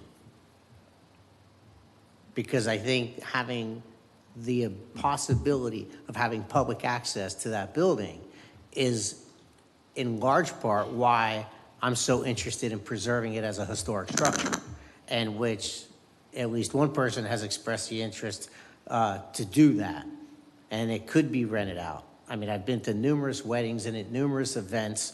Parking is always going to be a problem. In a downtown high-density area, it's always going to be a problem. So it's not we're creating an issue with this place being a venue. It's already been a venue, and those have moved in around it. So I want that to stay. I'm flexible. I'm flexible either way, whether or not we want to move on something tonight. What causes my concern is whether or not the person who put in the highest bid and will restore it has an interest in the property if it cannot be used as a venue. So there's some dynamics there, but I want venue to stay as a possible use, and I would like staff to come up with a way that we can, if it's sold in the private hands, that it has the ability to operate. as a venue, as it has been for many decades. So we're split on that, and Wait. I'm going to give Commissioner Martin a chance here in a second. We're split on that, and that's a down the road item that I think before we finally decide where it's going to go, that tonight's business is reject or approve under the current conditions, which does not include venue. Am I right? Correct. All right. Or and then if we could decide no, we're going to reject them all, and then advertise again, giving you some time, because we're going to come back up here and we're going to have the debate about the venue item again. There are a couple of us that like it, a couple of us that don't. We're going to have to get that all flushed out. And knowing that our residents have been vocal, some of them that came tonight have been vocal about the historic nature of the building. I haven't heard a whole lot about the historic use of the building, and maybe Commissioner Perrine's right, maybe Commissioner Martin, maybe it's moved on. Well, I would like to point out that since that was last used as a venue, we've added the Live Oak Cultural Center, the Grand Old Barn is open, not sure when the Brannan Center opened, Victoria, what is it, 1883? Perhaps staff could give us an idea of how many venues have opened in that central historic area, east of 101, since that Women's Club was last used as a venue. So it's different. The town is different. We've opened up quite a few venues since then, and I think we don't have the same dependence on that we once did. And we have another one opening on Canal Street in the I'm with event you. center. We can have that debate. I want to have that debate. I went to Cheeseburger in Paradise there 4 years ago, so it has been used recently for a wide number of things. There are other things that have been going on there. So it's not like it's in ancient history. It's been used recently, as Commissioner McGurk suggests. And let me clarify, I'm not saying it has to be used as that. I'm saying I just would like that as a possible option. Commissioner Hartman. I've got a motion if you're ready. I'm ready. Motion to approve RFP 0624 CRA to sell the city-owned property at 403 Magnolia to the trust company that placed the bid. Got a motion Second. and a second, and more discussion. Commissioner Just Martin? clarify, so rather than what's written here for 8B, you are saying a motion to accept the proposal, not reject? Correct. Right. Okay. So Mr. motion to Mayor? accept. The city staff has said, we thank you on a reject. He's doing the other side of that, which is a motion to accept. So you're going against city Point of staff. yes, against the city staff, yes. Point of clarification. I need to ask legal counsel a question. Is your motion include him allowing it to use it as a venue? Because if you accept his proposal, even though it wasn't required, specified the use as a venue, given the questionable ability for him to use it for that at this point. What she told me earlier was that's up to the negotiation. It's throughout the, so. Okay. It can be negotiated through It the, could be negotiated. Got it. I mean, that could be discussed. Okay, we have a After motion. we discuss it, You so. clear? Yes, sir. Okay, great. We have a motion to accept the proposal by Carter Presley Trust, and we've had, in a second, anybody else? Are you going to do the rejection next and do this in two Whatever parts motion, of whatever the motion other you'd one? like to make next, if you'd like to. If we accept this, we're done. So if you vote yes, we've accepted his, You're accepting it and going against what the staff correct. It's recommendation very is. clear to me, and make sure it's clear to everybody watching and listening. We're making a motion, there's a motion on the floor to not take the staff's advice, but because Mr. Nybert clarified that the reason the staff recommended was each of the participants failed to meet both criteria. One met neither criteria, the second one didn't make the cost threshold. That was the reason the staff rejected. That was their reason why. Did I have that right? Yes, sir. Thank you. Madam City Clerk, call the roll. Commissioner Hartman. Yes. Commissioner Martin. No. Vice Mayor Perrine. No. Commissioner McGurk. Yes. Mayor Cleveland. Yes, the motion carries. Thank you for that, and I'm looking forward to the contract negotiations with the city attorney.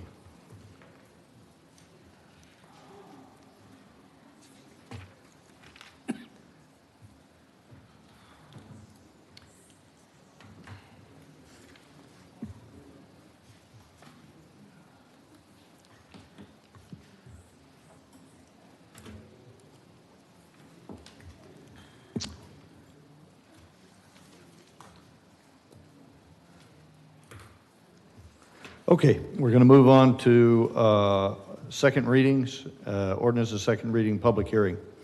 We're going to conduct a public hearing, second reading of an ordinance which, if adopted, would halt the issuance of building permits that impact the malfunctioning stormwater system at Venetian Bay. Madam City Attorney, please read ordinance 1724 for the second time by title only. Ordinance number 1724, an ordinance of the City of New Smyrna Beach adopting a temporary moratorium on the issuance of certain building permits in a section of Venetian Bay generally located north of State Road 44, east of Airport Road, and south of Medina Way that would impact the malfunctioning stormwater system for a period ending no later than June 25, 2024, unless automatically terminated or extended by a subsequent ordinance, providing procedures for vested rights review for the specific matters addressed herein, providing for conflicting ordinances, providing for severability, and providing an effective date. Thank you, ma'am. I see Director Corbin is here. Shane, we're ready for your report, sir. Good evening. I didn't bring a presentation this time. We went through everything at the last meeting. The only updates that I have for you are that we did purchase the modeling software, and we have began that process. So we hope to have that done maybe sometime in the next 3 to 4 weeks. So we'll see what that tells us. In addition, I got an update from HOA, and they have their engineer working diligently to try to certify all the stormwater systems in Venetian Bay as part of their resolution to their issue with St. John's. So we're both working in parallel tracks. We're moving as fast as we can, and hope to have something back for you all as soon as possible. Good. Otherwise, nothing's changed. Thank you so much. Any questions for Director Corbin? Thank you. Appreciate that, Shane. If you're here from Venetian Bay, would you mind raising your hand? Okay, we'd see your faces and hands. Thank you. Put them down. We've heard your voices before, and we know that this is a serious item that needs our full attention, and you have it. I'd like to open the public hearing. If there are any citizens who would like to speak and tell us something maybe that we don't know already, and those of you who have been here before understand what I'm trying to do, we'd like you to approach the podium and give us your full-throated opinion. This is not a dialogue, it's a monologue. You'll have 3 minutes, and you know the rules about the 3 minutes. Please come forward, name and address at this time. Seeing none? He did that last time. Yeah, he did that before. I know, I was sitting down respectfully. It was out of date or something. Stephen Gunter, 140 Temple Street. And I do want to speak to the Venetian Bay moratorium. First, let's remember that who collected the permit fees, the mitigation fees, the impact fees. All of these reviews of plans were done way before the first shovel hit the dirt. And your consultants back in the 80s and 90s said, never develop the watershed. Don't pump those cypress swamps dry. But here we are. So my concern is fix the ditch on Airport Road. Just means you're going to put more storm water down on my private property, because all storm water is going to have to sooner or later get to Spruce Creek. It's going to have to get to Turnbull Creek, to the river, and out the inlet. We only have one watershed. At this point, what I'm concerned with is you come in, you pile all this dirt everywhere, creating dams and dikes, but then there's no connected conveyance route. Around my house, a DOT pond backflows. The ditches north of me, south of me, backflow. And we can all agree that if the water is going in the wrong direction, our stormwater conveyance is failing. So even if you fix the Phase 2 Venetian Bay issue, you've just bumped it down the road a short ways. I can show you 3 different areas that the asphalt's been destroyed from these overpressured conveyance routes that are heading towards my house. It's eating the, it's too much stormwater. So I would just like you to consider that Venetia Bay Phase 2 is not the full picture.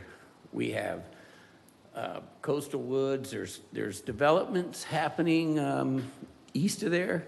You have a 50-acre sensitive wetland right on the front of Spruce Creek, and they're trying to put 1,000 homes in there, an open-air shopping mall, and that's another dam, 50 acres of elevated property. If you raise the property, you're going to deflect stormwater, then where's it going to go? So I'm just going to ask you to look at this picture fully, not just say, well, Venetia Bay is flooding and we need to fix it. It's a bigger problem. Thank you. Thank you, sir. Appreciate that, Mr. Gunther. Any other comments? Any other participants?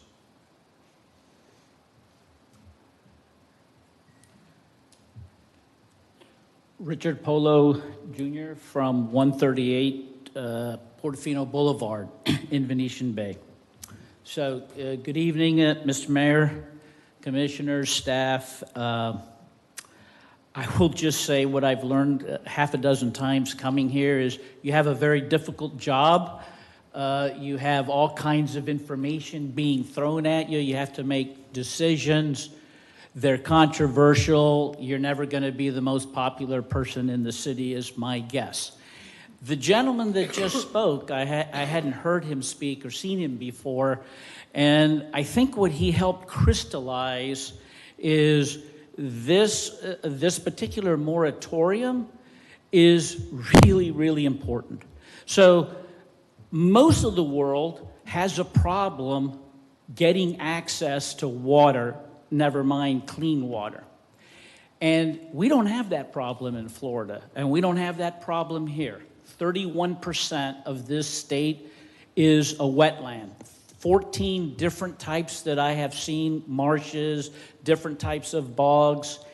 And unfortunately, at the beginning of the discussion of this issue, there was, it's candidly, the proposed development itself is controversial, but that's not what we're here tonight. I think you are on the high moral ground. The development, the efficacy and the desirability of that will be at some future time. No one argues that there's a malfunctioning stormwater issue here, and that's what you have it quoted here. We have all of the state reports. So if you don't have to be a scientist or have an advanced degree to understand that if there is flooding and everybody agrees that that problem has to be fixed, you can't have any development that eliminates more undeveloped land because you'll just get more water. And for that reason, this moratorium must pass until we figure that out. And you saw this other gentleman. There are nexus and connections. I believe that in the next couple of decades, on 44 west of DeLand, all of that open area will someday be proposed for development. And it should go through a rigorous process to ensure that there's no flooding. Thank you. Thank you, sir. Appreciate your comments. Anyone else for public participation? Seeing none, public participation is now closed. Any discussion items from the City Commission before we consider the adoption of this ordinance? I have a question for Sir. legal. So we have this new software. We're in the process of gathering all this new data. If we determine that the problem is bigger than just phase 2, can we expand the moratorium, or are we going to have to go through the whole process of doing something else? I think if upon discovery that the area is bigger, we can either bring it back as an amended ordinance and changing the exhibit, or you could do, have this one in effect and bring the other one through as soon as you discover that problem. So either way, it would work. And the amendment would have to go through 2 readings also? Yes. Okay. Thanks. Any other comments? I have one. This is not one and done. This is the unearthing of a problem that the residents have been suffering and talking, and they didn't know that we were listening. And so clearly you have our attention, and the postulate that it is much larger than anything in Venetian Bay is a good one to consider, which is why we use math, logic, and science through engineering to get to the bottom of it. You can tell without any of that you're getting wet. I got that. All right. But what you can't tell is where to get the solution. How do you solution your way through it? You need the rest of that to know how to make the remedy, how big the remedy, how costly, how much time do we have before you keep suffering over and over again. We must do that. And so Commissioner Hartman's question is a good one because, okay, what are the dance steps to expanding and what have you? And so we'll take that up with speed. So I speak in favor of Ordinance 1724. I make a motion to approve Ordinance 1724 for the building permit, to halt the issuance of building permits that impact the malfunctioning stormwater system in Venetian Bay. We have a motion and a second. We have a motion and several seconds. Any other discussion? Yes, ma'am. Who made the second? I Hartman? Perfect. I don't care. Got it? Any other discussion? Madam City Clerk, please call the roll. Commissioner Martin? Yes. Vice Mayor Preen? Yes. Commissioner McGurk? Yes. Commissioner Hartman? Yes. Mayor Cleveland? Yes. Thank you. 1724 has been adopted unanimously. Thank you very much for your time. Thank you all for coming. First reading. We have no first readings tonight, so we'll move on to boards and commissions. The first one is to consider Code Reinforcement Board, consider a reappointment of one member to serve a 3-year term expiring on March 3rd, 2027. Madam City Clerk, let's give them a minute to clear and then we'll go on.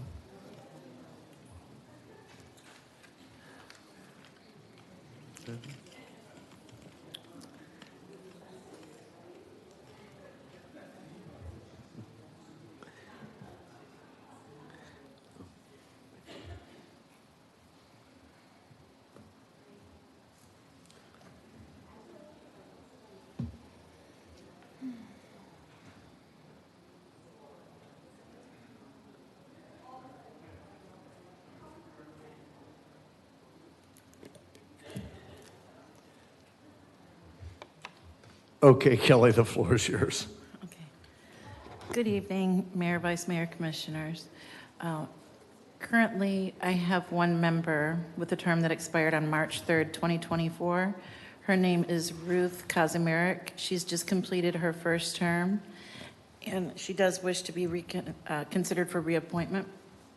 I also have one vacancy, but we've advertised this board about 3 times. So right now, what I have my staff and myself are doing are reaching out to the board members on the CEEC to see if they'd be interested in applying. We're just waiting for that. So as soon as we do get an application, I will go ahead and put it on an agenda. But for now, I didn't want to hold up Ms. Kazimierek's reappointment. Perfect. Thank you, ma'am. Is there a motion to reappoint Ruth Kazmarek to serve a 3-year term expiring on March 3rd, 2027? Make that motion. Thank you. Is there a second? And a second, Madam City Clerk, please call the roll. Vice Mayor Perine? Yes. Commissioner McGurk? Yes. Commissioner Hartman? Yes. Commissioner Martin? Yes. Mayor Cleveland? Yes. Thank you. Congratulations to Ruth Kazmarek. City Clerk's office will be in touch and give you official notification. Thank you, ma'am, for again stepping up and serving your city. On to reports. From the commission, let's start with the vice mayor. Ma'am, your report. So I want to thank Chief Feldman for helping me today with a speech this afternoon to the Kutas and Hooked high school students. We had a great turnout. We were asked to talk about human trafficking and social media safety cautions, and I think he did a fabulous job. And these students needed to hear this information, and I just can't tell you how much I thank you for helping me with that. I also attended a Hispanic Chamber of Commerce breakfast today. It was the 2024 West Volusia Legislation Forum. We had Chase Tremont and Senator Wright and the other House reps, and we were able to discuss all the bills, and the one that jumped out at me was the HB3 protecting minors. So I just really appreciate living in a city that takes this much care and concern with our youth and our high school students and all the way down to middle school, and it shows up over and over with the actions of this board and with our police department, and my heart goes out and thanks you again. Thank you, ma'am. Appreciate that. Commissioner McGurk. Thank you, Mayor. Chief, great job spring break. It looks like it's all winding down. And, you know, there are a couple little things popped in the press, but it did a disservice for how well you did, what the guys did, everybody, the joint relationships with the sheriffs in Port Orange and Edgewater, and everybody who you dealt with to make this city safe during spring break. My hat is off to you. Thank you. And again, I want to reiterate what a great what a great job by our staff to get the skate park bumped back into that. I mean, that was huge. I didn't expect that. I was pretty disappointed and bummed thinking that we may not get that. And they did a great job with it. That's all I got. Thank you, sir. Commissioner Martin. Just to give you an update on the opioid settlement committee, we've recently changed our bylaws to allow for an alternative member. I've talked to both the police chief and the fire chief. The police chief has consented to be my alternate in the event that I'm not there, but it needs to have board action in order to do that. So I don't know if you want to. I know we don't normally do motions at this time, so if we could just get it on the agenda for the next meeting, or can we do it by consensus? I'm comfortable with making a motion or that for something like that. I can make an exception. Okay. Without objection, an exception to making a motion at the end of the meeting. I don't see anybody nodding the other way. Go ahead there. I'll make a motion that we approve Chief Eric Feldman as the alternate member to the opioid settlement committee. Second. A motion, a second, any discussion? Chief, you up for the ride? Okay. I want to sign you up for something that you already loaded up. You told me I couldn't miss any. Very good. Okay. All right. Madam City Clerk, call roll. Commissioner Hartman? Yes. Commissioner Martin? Yes. Vice Mayor Perine? Yes. Commissioner McGurk? Yes. Mayor Cleveland? Yes. Thank you.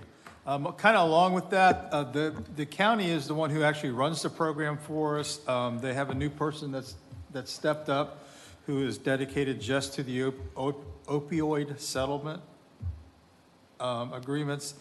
They're going to start sometime in this month, hopefully, with a grant program similar to the ECHO grant program, to where there's currently $7 million available. They're going to use half of that money for this grant cycle.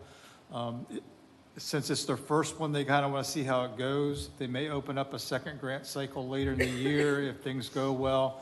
But it's going to be somewhere between, the grant's going to be for anywhere between $25,000 to $500,000 for one of these, for a program. It will help pay for personnel. You can't hire a person to manage your program, but you can hire staff. And I've already had conversations with both chiefs, so we kind of have a plan going forward on what our requests are going to be, but that's forthcoming hopefully by the end of this month. Along with all of the historical conversations that we've had tonight, attended the Heritage Museum. both Saturday and then also the event that they had on Thursday night. The Historical Museum Society did a fantastic job at both events. You know, there was a lot of people out there, a lot of people looking around, a lot of people asking questions. So I certainly appreciate all the efforts that they had. And then on that note, I would ask that since the city is so committed to its historical significance, I wonder if there's consensus among us all that going forward, perhaps on the city's website, we could create a historical column. And maybe once a month, find something of historical nature or value, you know, like a picture of the original Dairy Queen or, you know, something along those lines, the recent Old Fort Park, you know. If we could do it on a month-to-month basis, maybe just have Philip put something on the city's website as a separate. Isn't that what Throwback Thursday does now? From Phil? You don't get those? Well, yeah, but I want to do something on the city's website that just has something of his historical nature or value. So he could put his, if he posted the Throwback Thursday on the city website. Yeah, I'm looking for a little bit more than that. You know, maybe Donna Athern doing a little something about the Turnbull Canal, the history behind it. Kind of like a monthly historic profile. Yes, just pick out something. Any objections? Historical highlight. Yeah, historical highlight. So if there's a consensus, I'll get with the historical museum and see if they don't have somebody that can help Philip with that and get him some information on the monthly value or even the historical preservation. Without objection, staff's directed to do the same. And big shout out to the Chamber of Commerce. Again, you know, beautiful chamber weathers all weekend, the last couple of weeks. So we certainly do appreciate all their efforts to control our weather for us. Thank you. Thank you, sir. Commissioner Martin. And I believe it or not, I said Martin. Yeah. It sounded like Hartman. I'm sorry. Play the tape. I did say Martin. Yeah, it really is a trip up for a lot. So, you know, those who were born and grew up here contributed to the culture and history of our city, and those who moved here did so because of the culture and the history. While evolution is good and necessary, we do need to protect that which has made this city a special place. And I would like to just say there is a path. If we work together, we can both evolve and protect. We just need to work together to find that path. And speaking of protection, a vicious hurricane season has been forecast. And I hope we continue to focus on flooding issues throughout the city. From single lot construction to major developments, each project can contribute to protecting a neighborhood or contribute to flooding a neighborhood. And I hope we are combing our land development regulations to encourage neighborhood protection. So I'm looking forward to seeing some changes coming up that would, in fact, help with the flooding. And we've heard a lot about the value of historic preservation. Could I get a consensus to demonstrate our commitment by authorizing on Flagler a sign that simply says, "Welcome to the Coronado National Historic District"? Just a sign, doesn't commit anything or anybody to anything. Where's it at? The Coronado, the beachside in the Flagler and Florida area, and you can see on one of our many GIS maps, is the Coronado National Historic District. And nobody knows it. Would So- that be an HPC job to get that done, or is that? No, we from- just ask city staff to have a sign made like we have so many other signs. Like the wayfinding signs. Anything, yeah. It's just a simple statement. Where were you, I mean, I'm game, where do you want it at? Where do you want to Well, put it? It would be, I think it would be nice if there were an appropriate area on Flagler Avenue, because that's the heart of the Coronado National Historic District. Can we leave it at that and let city staff make some recommendations or use their discretion? I love the idea. I think it's great. There is one on South Peninsula coming north, one of those historic signs which say, "Welcome to the the historic district ahead or something like that, or something like that. It says it's got historic something, but I like the Coronado thing. Yeah. And, without getting into your business operating the city, Ron, maybe you hear us saying, hey, we'd like to advertise that. Your will, my hands. Thanks. I mean, even over by the gazebo, but it would, there's lots of places, and I just think it's a nice announcement. Now, last on my list, Volusia County, the Teacher Appreciation Week. And they've written us saying, hey, would you like to show your support for Volusia County teachers? And I asked them what would be appropriate, and they said, oh, you could do a video or maybe a basket. And I thought, well, maybe the youth council might be interested in doing a video, or certainly our commissioner with students in the system might be willing to say a few words. And we could put something simple together, like a gift basket with New Smyrna Beach mugs, and we've got a lot of those kinds of things around. So it doesn't have to cost much, but might be a real pal. And they have said if we ask, they will make sure that the gift basket goes to a New Smyrna Beach teacher. So, do I get buy-in on this? Yes. And we have voluntold Jason, and I haven't asked Kelly whether the youth council would like to do a video. Maybe the youth council with Jason. So they're working on a video idea right now, but for a completely separate reason, for Boater Safety Month. So for Boater Safety Month, but yes, I'm meeting with them tomorrow and I can ask. Thank you. Full participation if they were meeting at the Dairy Queen. Okay, thank you one and all. Couple things. First off, the U.S. Conference of Mayors, which we have joined, has grant opportunities, which I passed along to the city staff through COLLED to get, upwards of $500,000 in one form or another. So hopefully we will submit for those, and there are a variety of things. There's police things, there are IT things, there are environmental things, and we'd love to get some of that national money. Spring break winding down, it sure has, and the branding I think that the chief and staff has done may have the effect that we wanted it to. Talked to several other law enforcement agencies who talk about that our brand is now such that the expectation is that next year and the following year and the year after that, the crowds of ill will doers will diminish because they know the gig is up. And so I'm not saying we'll have to reduce our efforts, but there is the potential that we have convinced the world that this is not a place to come and misbehave. And so the level of effort over time may get more back in the boat, so to speak, and have a reduced impact on the mighty police department. The Heritage event was phenomenal. I heard the participants say that the crowds were twice what they were the last time we'd done that, so echoing Commissioner Hartman's remarks. There was somebody in the crowd tonight that talked about our cultural integrity and keeping our cultural integrity. That's such a nice phrase because it doesn't offend, and it's very inclusive.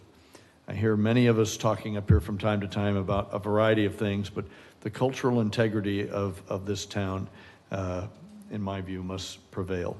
It goes right along with what Commissioner Martin talked about, and a slogan that I had once used called Evolve, Protect, and Unite. I think there's more that unite us than divide us about our city. Second to last thing, hurricane prep. Without objection, I would love the staff to redouble your efforts of advertisement and social media and other venues to get our town excited, ready, energized about what seems to be an active hurricane season, and not take it as just every other year. The forecasters, even if they're wrong, we will be well served to be prepared. Is there objection to doing that? And do you know there's also an expo coming up at the Volusia County Fairgrounds for hurricane preparedness? Boy, that's really good. Advertise that bad boy. Okay, without objection, Ron, you have that. Lastly, Women's Club. We certainly had a robust discussion, and I know that it didn't come out with all the fine point details, but we kind of unearthed it and discovered it as they went. I hate to see I never want to see a winner-loser situation there. I think we would navigate the survival of that club, and I want to thank everybody up here for being so with it on participating and offering heartfelt opinions, professional experience in a variety of ways, and a commitment to making a good move for the city. Whether we did it or not, time will tell. We heard a lot of people come up today and talk about 20 years ago, consultants told this city, do not build here, do not build here, do not do that, or it'll flood. And we blew that off, and it has happened. So time will tell if we've done the right thing or the wrong thing with this. The devil is in the details, and I put it on the city attorney and the assistant city manager to make sure we do the right thing by the contract negotiations as we come forward. And we'd like a lot of transparency on that. I'm sure everybody on the dais is interested to see how that comes out. But I thank everybody up here who contributed to that robust dialogue, whether you were on, regardless of which side you were on. Madam City Clerk, have you got a report? No report, but I did want to take an opportunity, just a couple of minutes, to communicate a concern that I have. Hoping that those of you that know me may realize it took a lot to bring me to this point, but I feel it's important. So as you know, we're in the process of onboarding the new city manager, and naturally we should want to ensure that that candidate selected for this position is welcomed into an environment that has a sound organizational structure. If issues are not addressed and there's little to no accountability in the history of an organization, then that structure could become compromised and the environment becomes chaotic. I say this because I've realized that since last month, we've had 3 resignations from key personnel within the city. And over the last 4 years, we've had 17 key personnel, which means directors, deputy/assistant directors, and managers that have left our organization just since 2020. 4 retired, 13 resigned, equaling a 76% turnover just in our city's key personnel. That being stated, I think it's important to bring awareness to you since we're going through this process right now, because to me it's crucial that our city's chain of command and policy and procedures are enforced, especially now. When I've referenced our form of government many times and over the past year, please know there's been a reason for my assertiveness, and that I believe it's especially important right now to raise the awareness to you so that we can do everything we can to ensure a smooth transition for that new city manager. Wow, thank you for the input. Kelly, are you going to give us recommendations on what that would be when you've seen in past years? I know it's been a long time since we've replaced a city manager, but do you have seminars come in for the staff, or for, like, what are you going to recommend that we can do to maybe assist with this turnover rate that we have? We've had companies that come in and look at that. I'm not quite sure what to do. I've never been faced with that. It's just something that I observed, because really when I look at it, I've realized that the 3 appointed officials have been here for 4 years. That's Carrie Codd and I. But there are only 2 remaining department heads, which are David Ray and Sean Vandermark, that are still remaining. Everybody else has either resigned or retired. So it's a little concerning to me, because we're spending the money, we're advertising, we're bringing these people in. It was just stated that there's 50 applicants. So moving forward, I'm not saying why those people left. They may have left happily, but that's a lot. That's a big percentage of a turnover rate. For transparency, I thank you for that. And one of the things, I have mentioned this, I've noticed a lot of turnover just since I've been in office. And what concerns me, we were losing really good people, and I know they had wage rates recently, but even tonight, I wasn't against the building maintenance person, but I think we need to look at things like that, the way that's handled with being contract labor versus actual payroll, you know, I don't want to lose more people, but I think that is just the wrong way that we handled that in the past. So I'm concerned that there's more that we need to be careful. Right, I think it's that, and it can also be an understanding thing when we've had such a turnover and we have new employees coming in that are in these key roles. Learning the roles as well as the charter, policies, procedure, that adds a lot to it. I could reference the relationship between the three appointeds and the charter officers. The three of us work together to support all of you in our separate duties. That's what we do. But we don't cross each other's lanes in terms of personnel issues, budgets, departmental plans. We don't report to one another. We report directly to you, and our staff members report directly to us. So sometimes when those lanes are crossed, just like in traffic, accidents can happen and create a lot of damage. So I see that more and more. I've been here for a long time. It's the lack of understanding. So I think your support and pushing the understanding for maybe an onboarding process, that would be helpful. Would you suggest that reminders or whatever be put out to city personnel? Hey guys, remember, here are the 3 lanes, the word you used, you know, manager, attorney, clerk, and be aware of how that reporting structure goes? I mean, because we've had a lot of new hires, and I'm wondering if people really understand their own personal tunnel, if you will, whether it's, you know, somebody who works for David Ray or somebody who works for you. So just, it might be nice to have a reminder go out. I mean, I get that. I just feel sometimes assertiveness could be mistaken for aggressiveness if it keeps coming up and, you know, nobody wants to keep on hearing it. So I don't know a quick fix, but I did want to bring it up to you. Thank you, ma'am. Appreciate it. City Attorney. No report. Thank you very much. Assistant City Manager. Nothing, sir. Thank you all. Thank you for your time. We're adjourned.